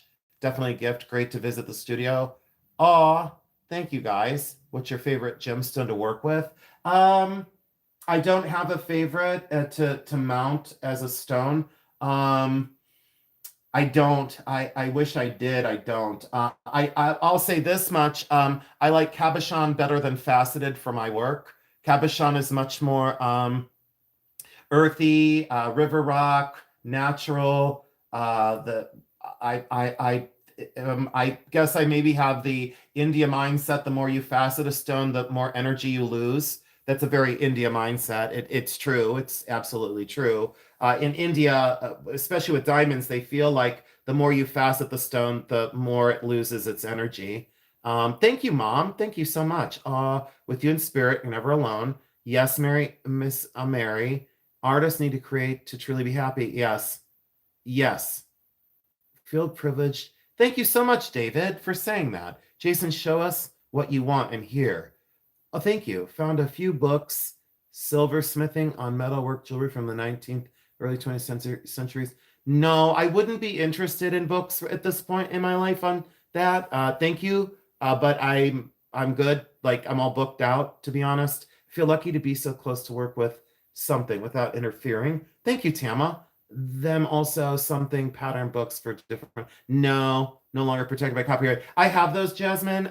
Where did the one thing go? Here, let me show you. Thank you, Jasmine, for asking, but no, I'm good. I'm golden. But thank you. Like, these were design books like back in the day that were like not copyrighted, and I would use these for button designs, like when I would do sterling silver buttons. So I would adhere this down to a silver sheet, and then I would pierce this out. I could show you pierce work sometime. A lot of artists. Can I show you guys? Can you guys put secret in the chat? Can I show you something? Can I show you something?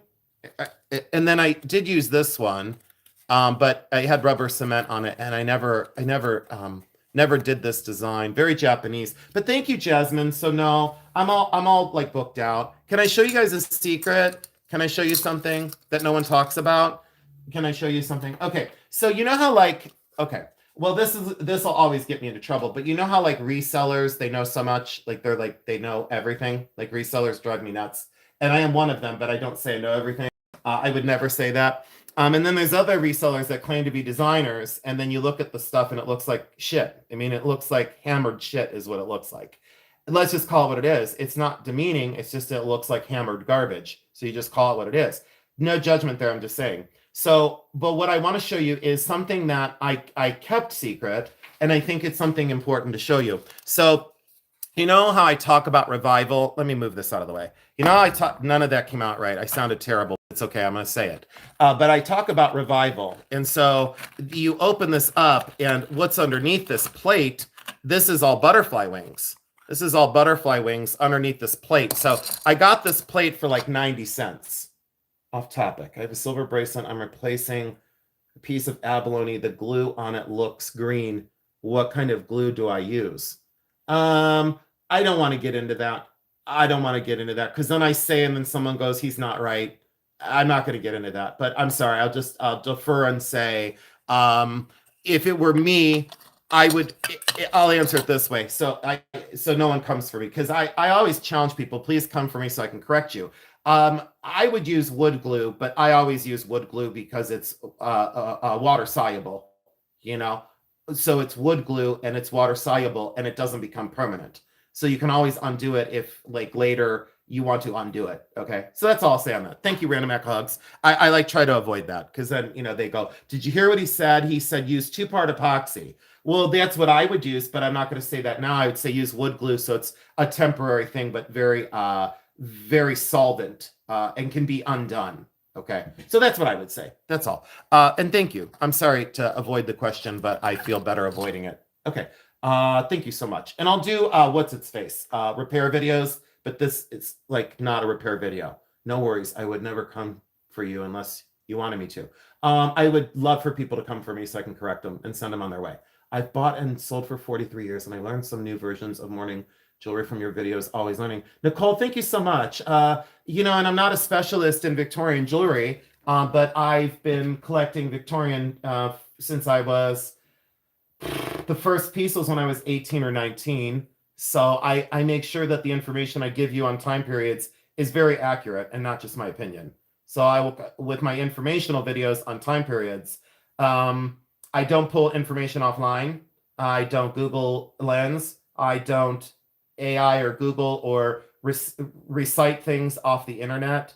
Really good way to make mistakes, Okay, so let me get back to this. So these are butterfly wings, and I don't touch them because when you touch them, they're very fragile, and the blue will just wear right off. So these are blue morpho butterfly, and they're adhered down to an aluminum piece of trash. And then they're behind this glass that then becomes a plate. So for 90 cents, I didn't want a plate. What I wanted was the availability to, I could show you some I say intaglio, and people say it's intaglio. I say intaglio, because I like to antagonize. But I see how I could put crystal over this. Like I have these old crystals. I'm going to put my dog's fur under this one. But I have like old antique crystals, and I have intaglio glass that has the little scenes of, can I go get one? Could you wait for me for a minute, and can I go get what I'm talking about?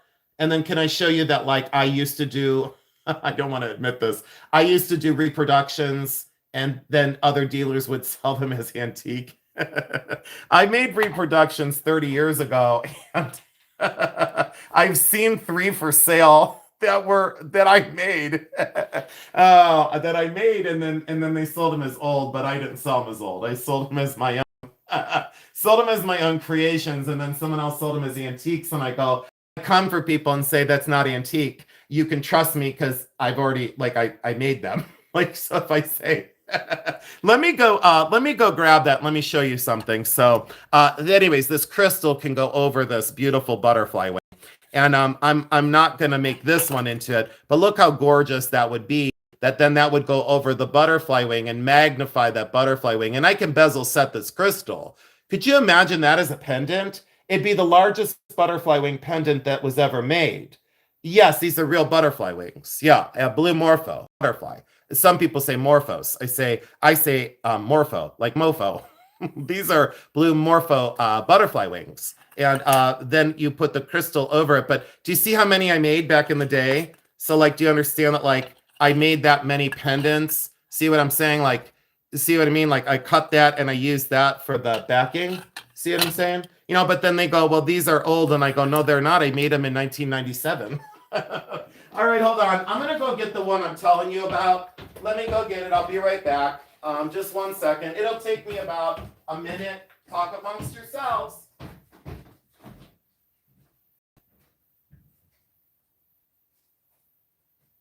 All right, I'm going in. Here we go. Oh. All right.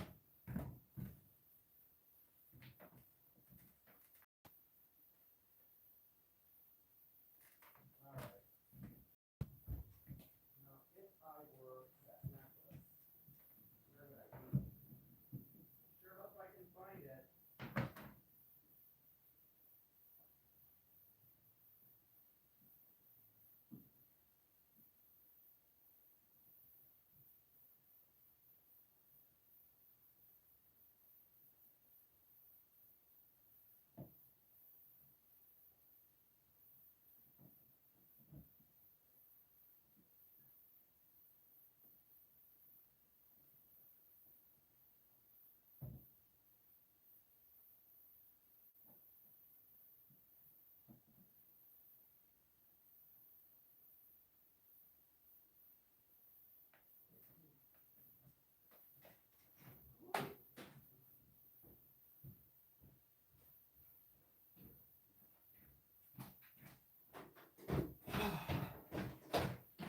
I sure hope that you realize that the universe sometimes works in very mysterious ways.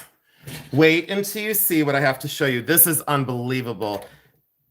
This is the universe smiling down on me for regrouping myself and being in the studio tonight. All right, here we go. I'm going to show you something very interesting that I didn't think I'd get into tonight. But this is the way this works. So this is an antique chain. So let's start with the chain. This is an antique Edwardian chain. It is sterling silver, bezel set crystal, and faux seed pearl. Do you see how fine this chain is? It's collet set or bezel set. You know, whatever you want to say, I'll just go, okay, it doesn't matter. It's an interchangeable term. Bezel set or collet set, very finely done sterling silver chain. This is Edwardian. This is 1900, 1910. The original pendant, are you ready for this? Are you ready to be blown away? Now, this is an old one. This is butterfly wing, and that is basically what would be considered a faux sulfide, meaning that is reverse painted glass. That is not rock crystal. Let's get this straight so everyone knows the right terms. That is reversed embossed glass made to look like it's carved from behind. It's not carved from behind.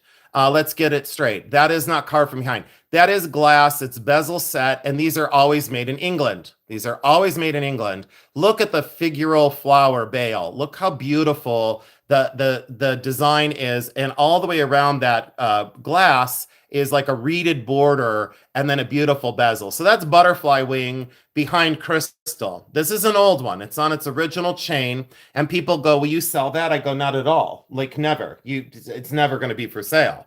They go, could I buy that? I go, not even for, I don't even care how much, I'm not doing it. It's simply not for sale. I love this version. I have a very large collection of butterfly wing jewelry because the butterflies weren't claimed for the wings. They were rounded up once they passed away. I think this specific butterfly lasts for 24 hours. I'm not into, insects and stuff, so I don't know, but someone else out there that knows, knows. But these were like rounded up and then put into jewelry, and I love that it's the background. For a silversmith made this. It's stunning. Now let me show you something. I mentioned a moment ago that I made these. Like I just said that I made these. What I'm going to do is I'll have to go through my collection and I'll show it to you. I made like I did with the pendant just now with the labradorite pendant. This all gets cut away, and where that labradorite snaps down in here, I had an intaglio glass dog. I reverse painted it. So listen up. I bought like a parcel of like garbage stuff at an estate sale. And there were these little glass medallions like that lady, and they weren't painted from behind. They were embossed with a dog head. And so I brought it home, and dog thing I went nuts for. And so I came home and I made a bezel, and I inset the glass, but I reverse painted the dog, and I used the butterfly wing for the background. Okay. And I would sell those as my own, and then antique dealers were selling them as old. Right. So there's a lot of my work out there that people think it's antique because I oxidized them. I patinaed them so they look old. And I would understand that someone that didn't know that I made them, they look old. Okay, let me show you what I'm talking about. So this was a recent purchase, and I was so excited by this. This was $25 at, I don't remember. I think this was at one of the benefit stores, and this is not original. This watch is absolutely not original to this. Okay, we'll get to this in a minute. This is not original to this. So the chain's not original to the drop pendant. The pendant watch is not original to the pendant here. This is bastardized. This is absolutely a marriage. How some marriages are terrible? Here I go. Here I go. How some marriages should never happen? Well, this is one of them. This should have been a divorce 100 years ago. This has nothing to do with this. This has, I don't know why they put a watch on this. So it's time to not bastardize jewelry. It's time for this marriage to end. So there's so many jokes here. It's time to not be a jewelry designer. I should show this to some other channels and go, it's time not to do what you're doing. So this doesn't belong on there, and this doesn't belong on there. This is an exceptional Edwardian intaglio glass. Intaglio glass. So that is acid etched into glass. Okay. And then what they would do is they would go in here and they'd paint this white. They would paint this pendant white. And then they would inset this on gorgeous blue morpho butterfly wing. Now I'm going to tell you, and I'll just be honest with you, I am going to redo this because this is disgusting and bothers me. It's been out on my desk for over, I don't know, a year or so. But what I'm going to do is I'm going to take this chain off and throw it in the garbage where it belongs. So the chain is going to be tossed. It's not going anywhere else. It's getting put right into the trash dump. And then this is, I'm going to get this off of here. I might leave this bezel around this. I don't know. I haven't made my mind up yet. And then this is going to be replaced with probably a teardrop shape. And I'll probably make like a teardrop shaped glass. And then it's going to be a drop, blue morpho butterfly wing drop, because that's probably what it would have had at the time. This is one of the largest intaglio glass I've seen. One of the largest I've ever seen. And that's acid etched from behind with this beautiful pattern of this woman with arrow and then the Cupid. It's probably Cupid and Psyche. I'm sure someone out there is going to say it's not, you know, because they know so much more than me. And they'll come in and go, oh, no, that's not Cupid and Psyche. Well, okay. I think it's Cupid and Psyche. And in my belief, that's what I think that it is. And what you can do is then I'm going to make a bezel and I'm going to lay this over the blue morpho butterfly wing. So I'll have the largest blue morpho butterfly intaglio, and I'm going to paint her white. So I will reverse paint her white, and I'll put the wings behind her. Do you all see how beautiful that would be? I don't know if it's showing up on the camera how beautiful it would be, but it's going to be absolutely stunning. Okay, so there's a little learning moment of like how I don't consider upcycling. I really don't like that term upcycling. I find that to be, bleh. It's like, it tastes weird to me to say upcycling. After, you know, I've been here 400 times, it just feels like, I don't know, I don't like that. Okay, so that's that. I think I showed you all my secrets for the night. I don't think I have anything else out to discuss. What a happy moment that was. I never expected to go upstairs and find the original butterfly wing pendant, and with that other, I can't believe this. Restoring it to its beauty. You're so creative. It's natural to you. It's going to be gorgeous. Thank you, Michelle. Round pendants where people painted Hawaiian type palm trees. No, Nicole, that's original. Those palm tree ones are all original. I never did those because that would be a terrible design for me. So wonderful, not upcycling, perfecting. There you go, Carol Schultz. See, I always need you all as a translator, because if I say it, then they're going to go, oh, he's so arrogant. Oh, he's stuck on himself. No, I'm just really happy and really proud that I'm able to do what I'm able to do, that I was born to do it this way. Your appraisal video was fabulous. You're good with the audience. Thank you, Judy Who. I was pretending really well. You guys don't know. In that video, I paused it, and then when I paused it, I go, I can't stand this camera on me for YouTube. And I said it. I go, I can't stand this camera on me. It's distracting me from all of you. I got to get this video done. And they all laughed. They were like laughing and cheering. There was a lot of people there. There must have been, there had to have been in excess of 60, 70 people that night. And I paused the camera and I go, I can't stand this YouTube thing. And they all laughed. They all laughed. And I go, thank God I paused the video, because then I'm going to look like a real jerk. We laughed. I mean, they just love how I just say it, you know? They just love how I say it. And I don't have any help at those appraisal fairs. I have got to know everything from turn of the century glass to ephemera to antique quilts, decorative arts, lamps and lighting, bronzes and paintings. We had other things that weren't out on the table because they were larger pieces, and I didn't include those in the video because I just was done. I looked at the crowd and I go, I can't have this camera on me. I can't do this. I can't do this. And we laughed so hard. We all got a really good laugh out of it. And they go, we're glad you paused it, because that sounded terrible. Oh, yeah. Thank you so much. Thank you, David, for saying that. Thank you, Deborah, for being here. Thank you, Ramel. I appreciate that. Thank you, Susan.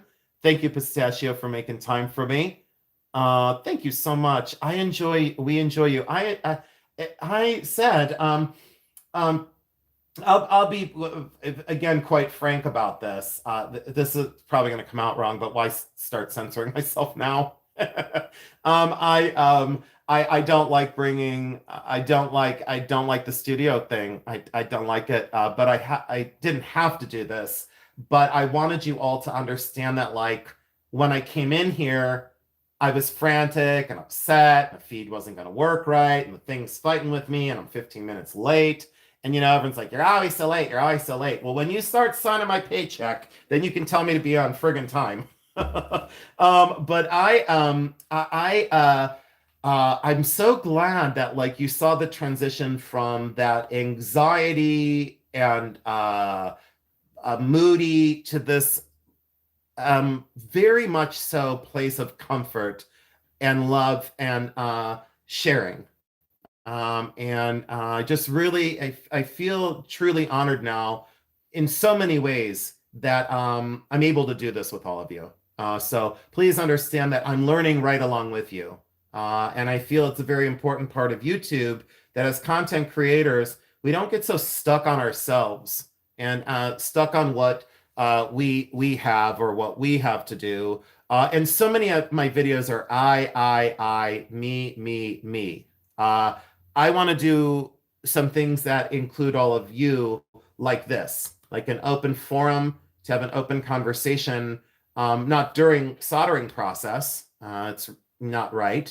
But I just feel like what a great honor. And I so wish that my videos would get out to a wider audience, even though the popularity thing doesn't much matter now. With so many channels buying subscribers and fake views and bots in the chat and all this other crap that happens, I'm not doing it. I'm not participating. Now they have this YouTube shopping thing, something, I don't know, came across my thing. I'm not interested. I'm going to keep it real and raw. I'm going to keep the right people here. And I've seen a lot of channels get very big over the years. And it's like, I've noticed a difference in me and I don't like it. I don't like the difference in me in front of more people. So I've got to like rein it in a little bit and keep it in check. I know that I have to. And I'm very well aware of it. And I so appreciate y'all not taking it out on me and saying that, like, boy, he's different from 2 years ago. Nope, been the same for 52 years. And like Tess and my local people here, they know that they know that it's is like Squeaky Cheese when she came in. She was in the chat earlier, and I'm exactly how I am on here in real life. I can't say that for very many other channels on the internet. I just can't say that because I would know I had personal conversations with people. And boy, the optics aren't real. They're not. They're not what they are in real life, and I learned that the hard way. And that's just the truth. That's just the truth about it. There's no judgment there from me. Well, I guess there is judgment from me on it because of the way I was hurt. But now that I left that suitcase at the side of the road and other people picked it up, great, good riddance. It's always best to see it in the rearview mirror. And know your limitations as a person and don't compromise yourself. Stop compromising yourself because people see through it. It's a veil. It's not right. Just say what it is, say what it is and keep on trucking. And I want to laugh and I want levity in my life and I want something real. I want something genuine, but I want people to understand that I'm here for a good time as well. And I think I've done a pretty damn good job of keeping it real and also keeping it uplifting. And I know that some people don't think so, and everyone has entitled to their own opinion.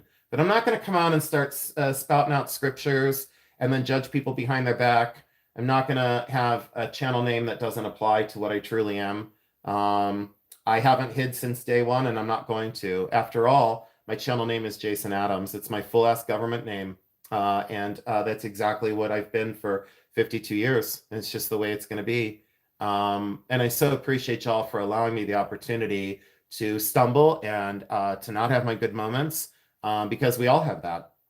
We all have that. And it's just the way it is. But it is a true honor to have made it 2 years. I think I wasn't going to, I didn't feel like I would make it the 2 years. I really didn't.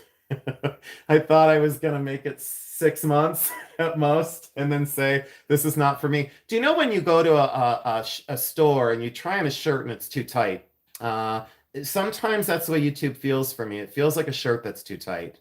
Now that I'm chubby, now that I'm fat and sassy, it feels like a shirt that's too tight. And I don't want it to feel like that. So I've kind of stepped back a little bit, and you'll notice that I'm not putting out as much content.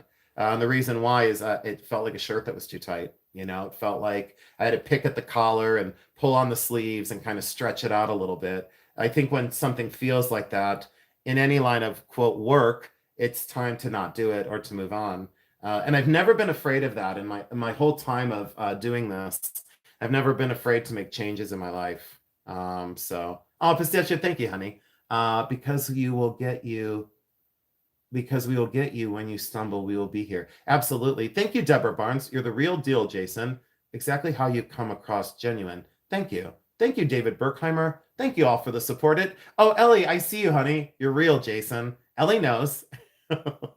Oh, thank you so much, Aggie. I appreciate that. I feel like you're calmer since the beginning. Yeah, did you notice? You are smart and funny. Your passion of art is the part of watching you. You're also brave, jumping horses and roller skating tricks. Thank you, Suzanne, for saying that. I was born brave, I'll tell you. I really was. I will speak up for when I see, I don't want to say injustice because that's not the right term. When I see something that isn't right, I'm going to say it. And those on the receiving end may not like me, and that's perfectly fine. We'll just call it a truce. We'll call it a tie. Oh, thank you. That analogy makes perfect sense to me, Jason. Thank you, Rebecca Peters. So how's everyone doing out there? Does anyone have any other questions or concerns since I kind of opened up a little bit? Thank you, Suzanne, for saying that. Your bravery shines through. Thank you. You can only be you, and if people don't like it, they're not for you. I pay no mind to what people think of me. Everyone has an opinion based on their own realities and perceptions. Not my problem. Joshy Boy said to me, he said something it's hilarious. I can't use the term because it was it was like what he channeled Judith Mitchell. He said something and it was hilarious. It was Joshy said it perfect about their opinion of you is none of your effing business.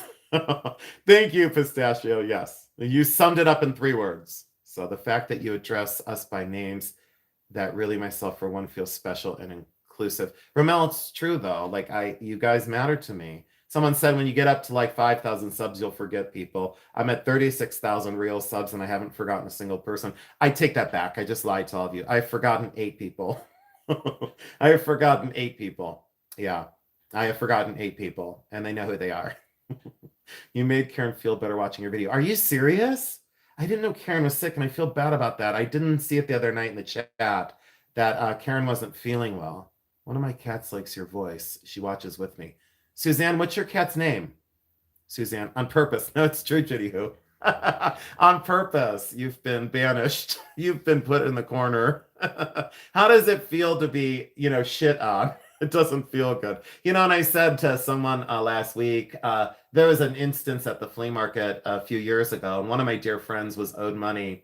And I walked right up to the person that owed her the money, and she kept waving me off like, don't do it, don't do it, don't do it, don't do it, don't do it, don't, please. Don't. I said, no, you told me and I'm going for it. So I walked right up to him and I was like, hey, do you owe my friend some money? And he's like, well, I've been friends with you for a long time. And I said, you owe my friend some money, you better pay her. And I said, and I don't want to hear that this is going to go on for another year. You owe her the money, you know her, you owe her the money, and you're going to pay her. And then he kind of like bumbled around and blah, blah, blah, blah, mush mouth, not being able to say whatever. And I said, well, your quiet nature makes you very guilty. And I said, you need to pay her. And so I did. I got her money. I did. But see, people don't like my mouth when they're on the receiving end of not favorable, and that's what's happened with certain people. And it's unfortunate. I won't apologize. No, absolutely not. You put yourself in that position. You definitely put yourself in that position. And over the course of 2 years of seeing things realistically, and now looking back, damn was I blind. Damn was I blind. I was spiritually blind. And I don't know how. I can't be mad at myself for it, but I was more frustrated with myself than the other parties. And I want to tell you all, don't beat yourself up over stuff like that. don't beat yourself up over failed relationships that unfortunately you had no control over in perspective. It's not nice. It's not a good place to feel. And I was there for like 4 months, and then I stewed in it, and it was like this big cesspool weirdness. It wasn't good. We don't see until we see. Judith Mitchell, you're right. There's other people that fair warned me, and I considered the sources there, and I didn't think very much of the perspective from the other parties. Who wouldn't want to be on the other end of the bull? Jason, you are the bull. Yeah. Mm-hmm. Yeah. Yeah, not a good place to be. But when you've wronged someone, and I know it, um, no, it's and someone says, well, it's not your job. It's not your job to be the spiritual police. You know what my job? Not that, but it's my honor. It's my honor to speak up when it's not right. And I won't hide behind the Bible and Bible verses and have this like scripture hour, scripture hour. I'm so good. I'm so good. I know God and I come from a godly place. As soon as I hear that, I'm like, okay, please don't, Oh, please don't. Please don't do it. Sister, you got it all twisted. You have it all twisted. You are almost at a point of delusional. Religious and spiritual people don't announce it, they live it.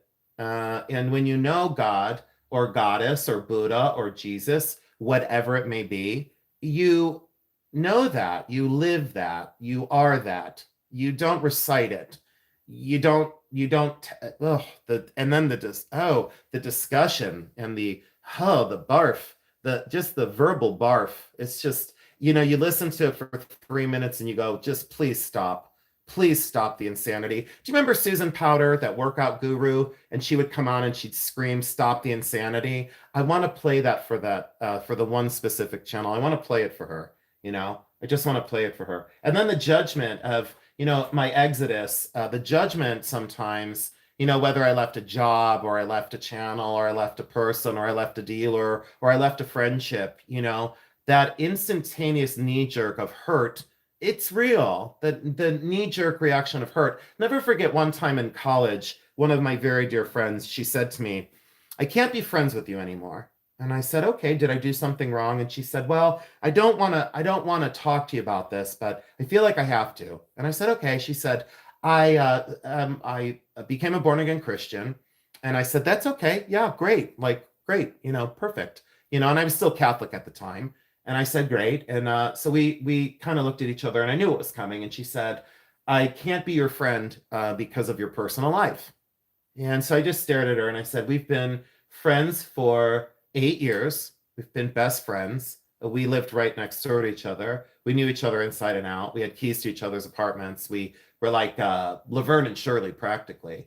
And she just, looked down and she was like, I just can't because of your personal choices. And I said, I'm the same person I was 8 years ago. And then I found out, what the truth was. And years later, she tried to rectify it, but the ship had already sailed. I had already packed up my goods and went on to another vessel on the same ocean and cruised away. And no judgment from me, because I felt like how that felt. I felt like how that felt. So a lot of times when I hear the like prophecies or the let's have a chit chat, let's have a spiritual thing, specifically from a reseller, I just run for the hills. I just absolutely run for the hills. I run, I just go, I'm like, I just plug my ears and I go, this is not for me. Hi, Brittany, welcome in. Welcome in. Thank you for being here. Ugly human behavior. Thank you. Oh, Brittany, here, honey. Hold on. Give me one sec, Brittany. Brittany, just give me one sec. Hold on. Brittany, I'm gonna just hold on. Give me one sec. I'll put you in timeout just for 30 minutes. Because hi, Britt. Thanks for being here. Oh, thank you, honey. Okay. Yeah. But cardinal moments. It's not real Christian behavior. We must love everyone. Yeah. Oh, I don't know, Susan. At that point, too, maybe I did. Maybe I did something really wrong, and she didn't want to tell me. I don't know. That's one of those friendships that's run its course. Yeah, Rebecca Peters. And then, but I took it so personal. As an artist, I'm an emotional being, and I took it so personal. I left you guys like with nothing to look at. Look, I left you with I left you with nothing pretty to look at, and I'm just chitting and chatting. I'll put some beautiful things in here so you can look at some beautiful pieces. Here, let's put this project in. This is going to be up and coming. Let's put this in. Let's put this in. So you have something attractive to look at. Can you see that one? I don't know. Sure. Yeah, thank you, guys. Religious people having it all wrong. All about love. I would agree. Someone in my life completely shattered my faith, but also set me free, specifically from a faith shaped by the church. Yes, Jasmine, look at that butterfly wing. It's pretty. Since then, I've been able to believe much more freely, and I see God in many little things. Sign of life. See, then I get emotional. Yeah. I see God in many little things and signs of life that surround me. That's so amazing. Hi, Jackie Blue. How are you? Thank you. Thank you for being so nice to each other in the chat, that we're allowed to have difference of opinions. And that's what makes this such an incredible place. Really. Jasmine, thank you for that. True, very well spoken and true. And I appreciate that very, very much. Can I show you one of my favorite chains that I want to use? So there's this awesome sterling chain that I got. And I have so many interesting pieces out on my desk that I want to work on and things that I need to finish. Thank you so much, everyone. Thank you, Jasmine. It's love. Shine that happens. Religion is created by man. Faith. Yes, thank you, Ramel. Well said. You have to feel the love from everyone here. I do, David. I really, truly do. It's like I said, and then those days when, I'm overwhelmed and I'm frustrated and I didn't sleep well, or I had a dream about something that I had this is a tough one. No, I'm not going to say it, but I had a dream one night that just really really kind of set the tone for the day, and it was very, very depressing. It was just a tough one. That's all I'll say. It was just a tough dream, and it was more of a vision than a dream, and it just seemed like I was going to have time with someone that I wouldn't have time with. And I said in the dream, I'll tell you tomorrow. And then they got frustrated because they were trying to tell me something and they couldn't. And I said, just tell me tomorrow. Just tell me tomorrow. And I said, don't get frustrated. Just tell me tomorrow. And when I put my hand on them, I woke up and I realized today is tomorrow, and I don't have that ability now. I don't have that ability. So, Jackie Blue, I'm actually shite. My mom's funeral was on Friday. Jackie Blue, I didn't know your mom passed. Jason, are you water sign? Because I feel that dream situation. Deborah, there's got to be a connection between me and everyone here. There has to be. I'm Capricorn, moody artist, loyal, and a big mouth. Never really looked at the chains, but you made me look now. Oh, thank you, Susan. Thank you for saying that. Jackie, I didn't know. Can you all give Jackie some love in the chat? You know what I like about this is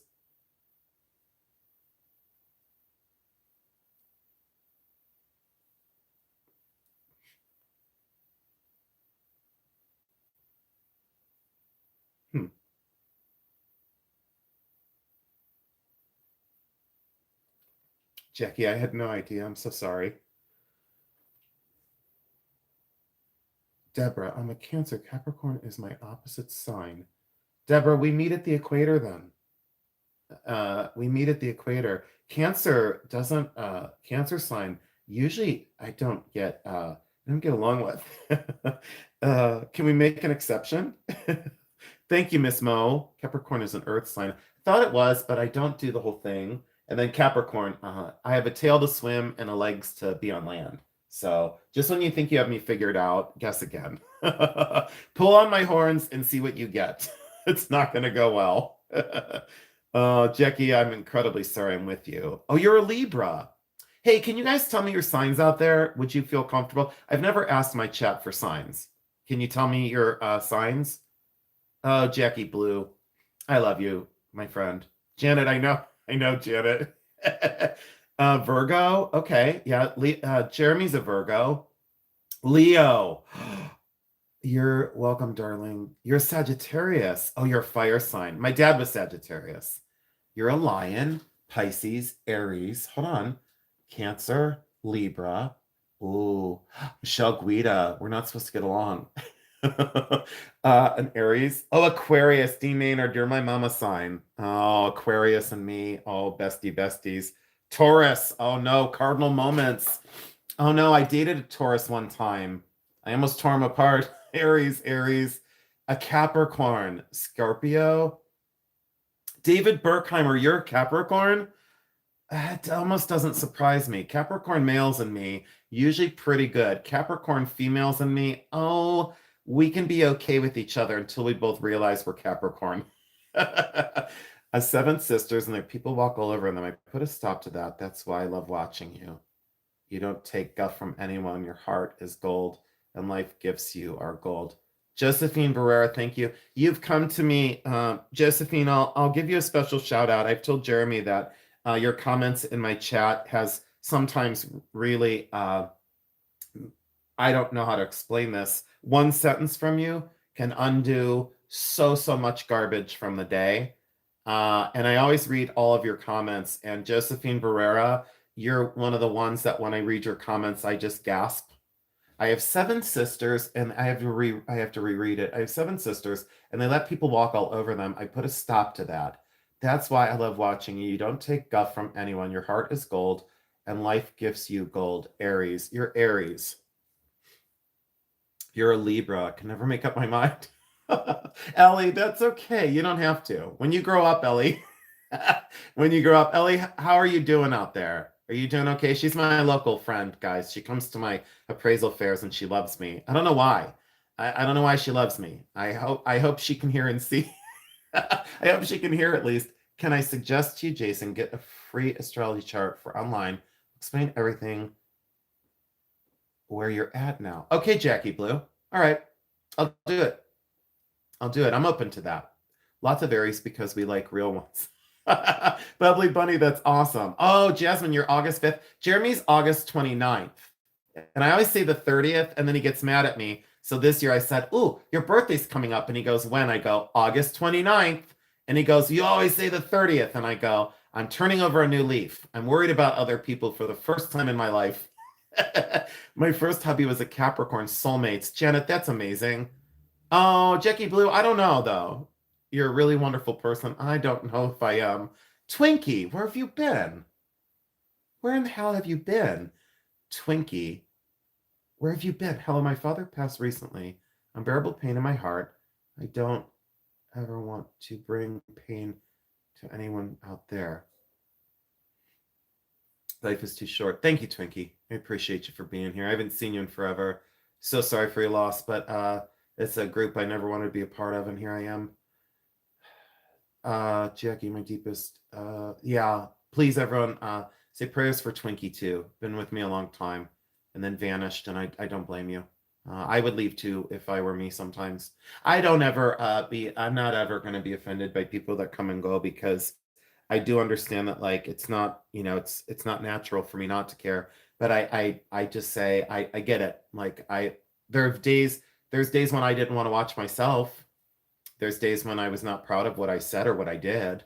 I look back and I go, gosh, that was terrible. But no one else of that equation will think that it's me, whatever, take your judgment, put it in the toilet, flush it down the drain. No big deal. I'm not going to take that. It's not for me to deal with. That's a you problem. It's not a me problem. It's for sure.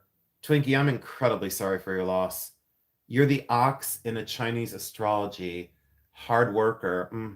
Yeah. Someone said I'm too difficult on myself for work. I'm August 2nd. My man is August 4th. Judith Mitchell. Ooh, boy, that's tough. You just give off good vibes, Jason. I can sense them.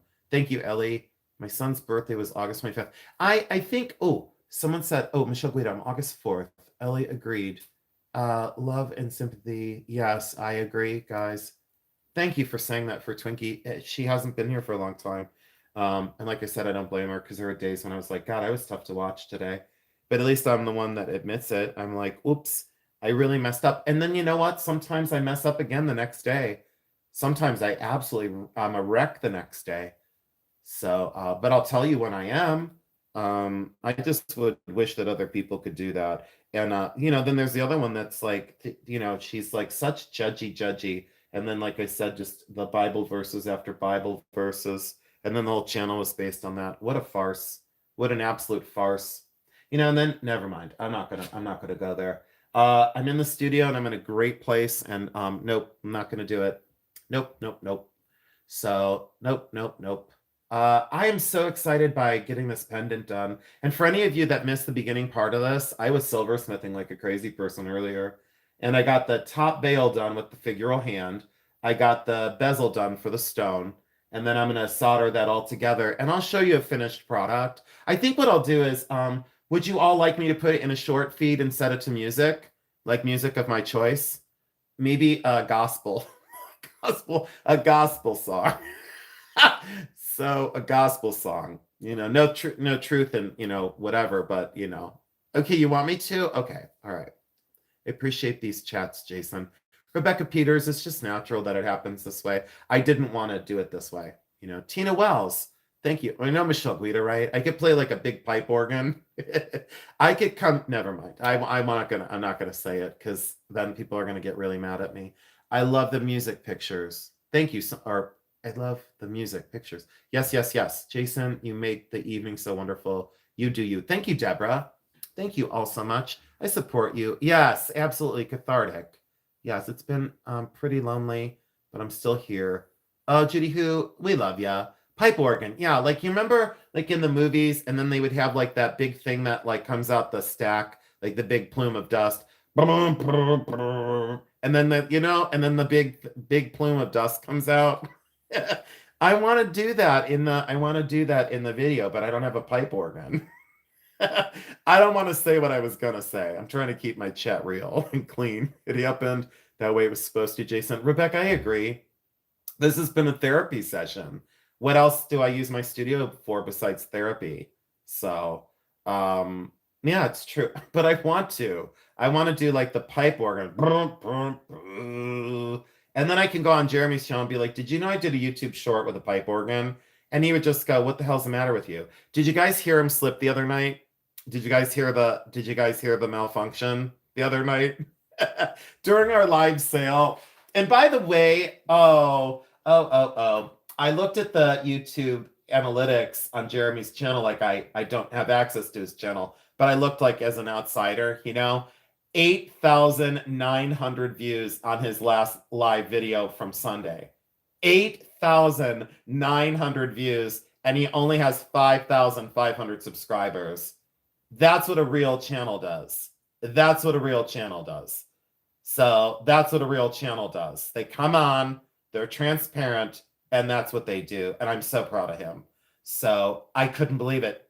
Almost 9,000 views. And those are real views, not paid for. No, not paid for. We had 242 people in the chat at our height. 242 people on a Sunday when we don't go on. We never go on Sundays. Or maybe we went on one Sunday one time. What?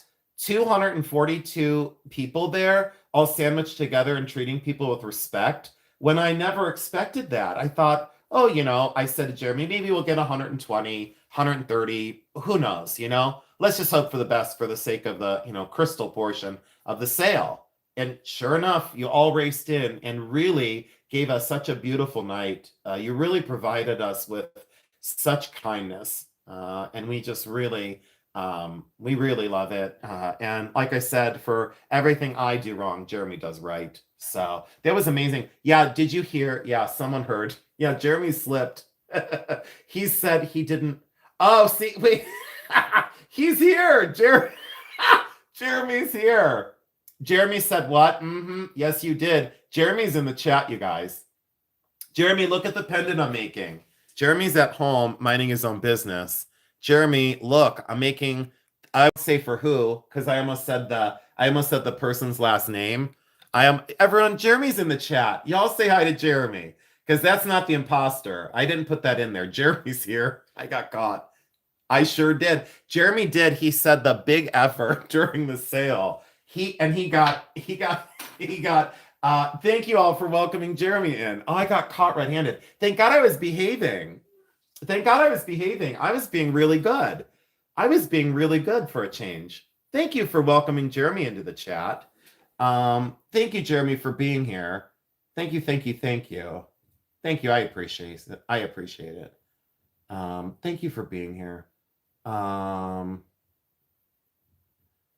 Let's see here. Thanks for being here, Jeremy. I appreciate it. I'm just doing that. There we go. All right, there we go. Was you? Yeah, I was. Oh, Jeremy, you just put in Jason is always calm and super handsome. Jeremy, thank you so much for that. Oh, Jeremy, thank you so much. Jason is always calm and super handsome. Ah, Sugar Bean, my beaners. Thank you, Bean.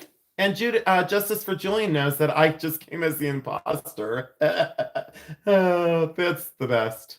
So does Judith Mitchell, and so did Michelle Guidas. Wait, what? That was good.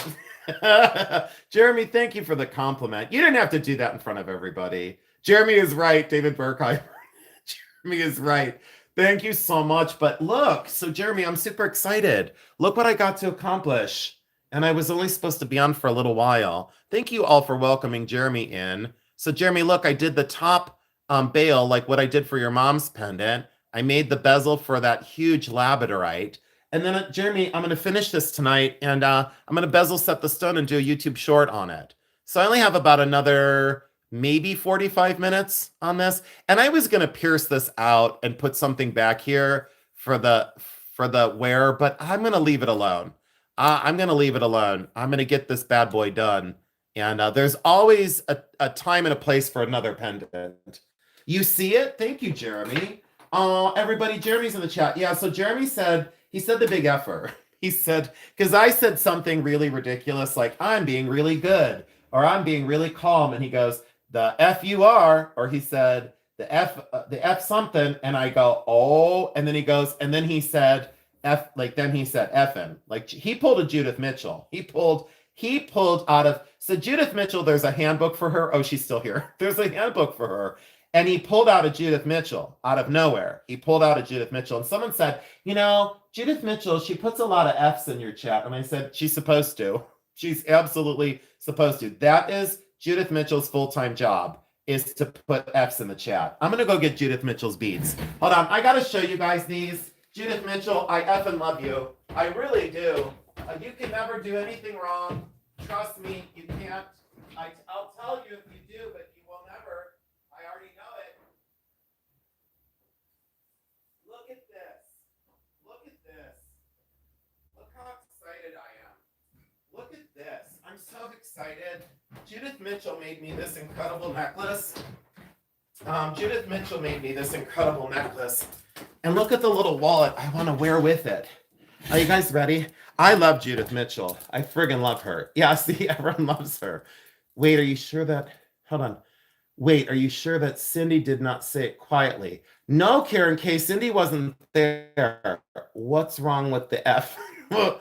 I love you so much. I love you more. Look at these beads Judith Mitchell made me. Look, I'm going to kick Butterfly Wing out of my way. I'm going to say, okay, Butterfly Wing, you're going to become an awesome pendant. Okay, so there's one of my antique secrets that everyone, look at these. Do you guys love Judith Mitchell now? You love her? I know. No, I wear this a lot. And how loving is that she made me, you know, but thank you all so much. Is Pistachio still here? Where'd Pistachio go? I want her to see Jeremy here. I want Pistachio to say to Jeremy, I heard the effort. I heard the effort during the sale. It's Pistachio. I want to wear these now. I'm putting them on. All right. Those are going on. Oh, wait, but I want to show you the wallet I want to carry with it. Look at this cute little vintage wallet, and I want to carry it with these beads.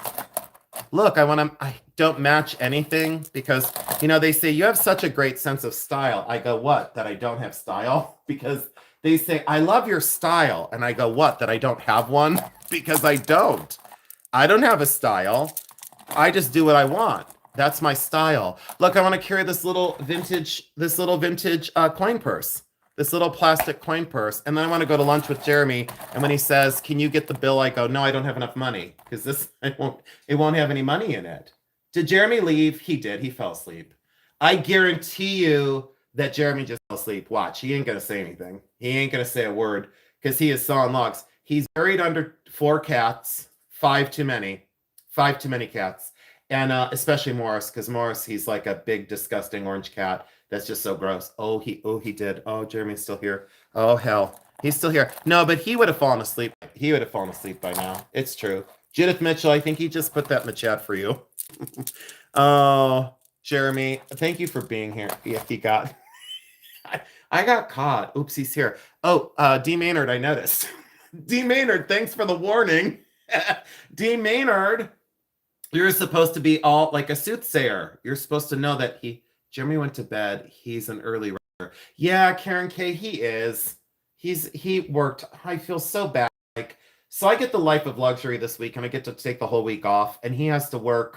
He has to work all week. I feel terrible about it because I was like, well, can I help you in any way? And he said, just stay away from me. He didn't, honestly. He didn't. He should have. He should have just said, stay away from me. Morris is the best. He really is. And I love that cat. Even though that cat's an asshole, I love that cat. That cat is a jerk, but I love that cat. Can I tell you guys when Jeremy, I'm a slow soothsayer.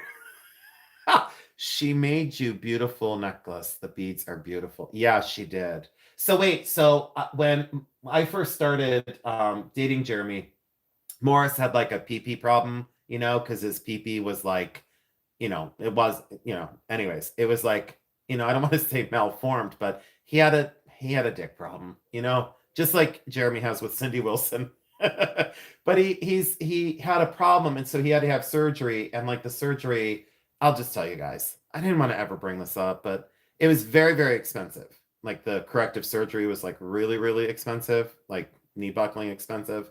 And when Jeremy and I took him into the emergency clinic, they told me, and then they said the price, and Jeremy looked at me and they said, you can either do this or you can do this. And the second one was not an option. And we all know what the second one was, and but I don't say it because I'm never going to say that. And so poor Morris was like not doing well. And I said, we're going to fix it. And Jeremy just kind of looked at me like, huh? And I said, we're going to fix it. Jeremy had already spent a ton of money on him trying to fix him. And they unplugged him and sent him home. And then they realized that through a specialist that it was like malformed. And so it needed to be fixed. And so, or the other option. And I said, that's not an option. So, Jeremy just looked at me and we were both very upset. And I'll tell you what, it was the worst investment of my life. And I always kid Morris about it. And I go, I spent that on you. I spent that on you. Really? You're an asshole. So, but I love that cat. That cat is just amazing. That cat is just fantastic. So I love that cat. He's a jerk. He's just the biggest jerk. He's just an asshole. I mean, he's the most invasive species God ever made. The weeds that keep coming in your yards, it's like the most invasive species in the world. Well, that's him. Had a cat with the same problem. He changed his diet. Now he's okay. So far, so good. It was a minimum of, yes, the surgery was slightly less than that, but not by much. And it wasn't dietary because it wasn't crystal related. I worked at a veterinary clinic for 17 years. So it wasn't a crystal, because crystals will get stuck, from food, but it wasn't a food thing with Morris because his pee-pee was the problem, well, let's just say he had a bent dick. The surgery make him better. Yes, he's been perfect ever since. My white cat is named Puff, but I call him Jenny, who I love that. Puff and a-hole, what's, so close. The spelling's just a few letters off. Mine was 2, must be the orange ones. Yeah, Judith, they're Viking cats. So if you all Google or go on YouTube, they have a video on orange cats and their origin, and they're known as Viking cats. And Jeremy and I watched a special on it, and they're known as Viking cats. And I've always wanted an orange cat. And Jeremy, like when hi Gail, I'm sorry I missed you. Gail, I saw you sneak in. Sorry about that. But Jeremy, I said I always wanted an orange cat. And then I got Morris, and I'm like, I don't want an orange cat anymore. Right? After 2 days with Morris, I go, Jeremy, I don't want an orange cat anymore. So mine was two. Yeah. Yeah. No, it's true, Ramel. It's hilarious. So, but I love them. I mean, our lives wouldn't be the same without our animals. When I had my 21-year-old orange cat, had to go to kitty heaven, I cried. My daughter said, Mom, Motor was such a dick his whole life, but he loved you. Oh, Karen K. It's so difficult to say that final goodbye to our friends that have constant and continuous love for us. It's a very, very difficult thing. And one of the greatest honors of my life is being able to hold animals for that final moment when the owners couldn't. That was like one of my most, I think one of my biggest accomplishments in life would be that. I said, I don't, people said, what do you want to be remembered for? And I said, my venom. But when in realism, I want to be remembered for changing the lives of animals. And then the human part, oh, okay, like if they mentioned something about people. But animals are the thing for me. And to give 17 years of my life to it, yes, it paid my bills, but it was also a great honor to be able to stay with the animals when they were passing. So one of ours, hold on, noisiest girls ever, black with white heart on her stomach and white dot on her chest. Oh, that sounds beautiful though. Karen K, absolutely. My daughter has an orange cat. I'm a dog person, but Tommy Knockers. Oh no, Tommy Knockers is one of a kind. You can't not love him. Yeah, he was a human. I agree. Morris has this. He loves Jeremy. That cat, it's so gross. Like the two of them together is disgusting because like Morris tries to become one with Jeremy. It's the most obnoxious thing I've ever seen in my entire life. Morris smashes himself onto Jeremy, and that's his person. It's just oh my gosh, when Jeremy goes out of town, and I stay back to take care of the cats because that's like my job and my honor. I don't like the travel thing, so I stay back and I take care of the cats. Oh my gosh. Morris is like, he loves me, but he's like, you're not my dad. I'm not going to love on you. I'm going to avoid you until my dad gets home. As soon as Jeremy gets home, that cat's totally like up his ass. Oh, thank you for saying that. Thank you, thank you, thank you. An orange female adopted my daughter. Yes, that's the way it goes. I told her she could never get rid of an orange female. It's true. Love that, Jason. Had a friend who named her cats Come here. Oh, that's kind of hilarious. I always hold mine until the last second. Yeah. Yeah, Judy, there's some people that can't. I understand why. I get it, but I couldn't do that. We can't keep the cat. We can't keep the cat off the babies. I wish I knew how to post a picture here. Oh, that's adorable. He cries like a baby. My orange cat was perfect, sweetheart, but dumb. It's a box of yummers. Morris, he's not, I'll be honest with you. Morris is not smart at all. Thank God he's cute because he is not smart at all. Like, he doesn't know where he's at. He has no clue where he's at. Morris has no idea, but he's happy about it. He's absolutely happy about it. All right, I'm going to call it tonight, guys. Thank you so much for tuning in. I'm sorry I didn't finish the pendant, but guess what? It's going to get finished off camera. So I'm going to go turn on some music on the second floor. I'm going to jam out to some music. And thank you all so much for tuning in. I'll post a YouTube short probably tomorrow. I'm going to get this into the pickle pot, get this cleaned up, get the solder seams down and done. And I so had a good time. Would you like to see more of these videos? Would you like to see more in the studio? Because I think I can do it. I think I can pull it off. I got very distracted and I was pissy in the beginning. So thank you so much, everybody. Cindy and Rebecca and Coral and Michelle and Ramel and Justice and Judith. Just when you all think that you're alone, you have 56 people right there with you.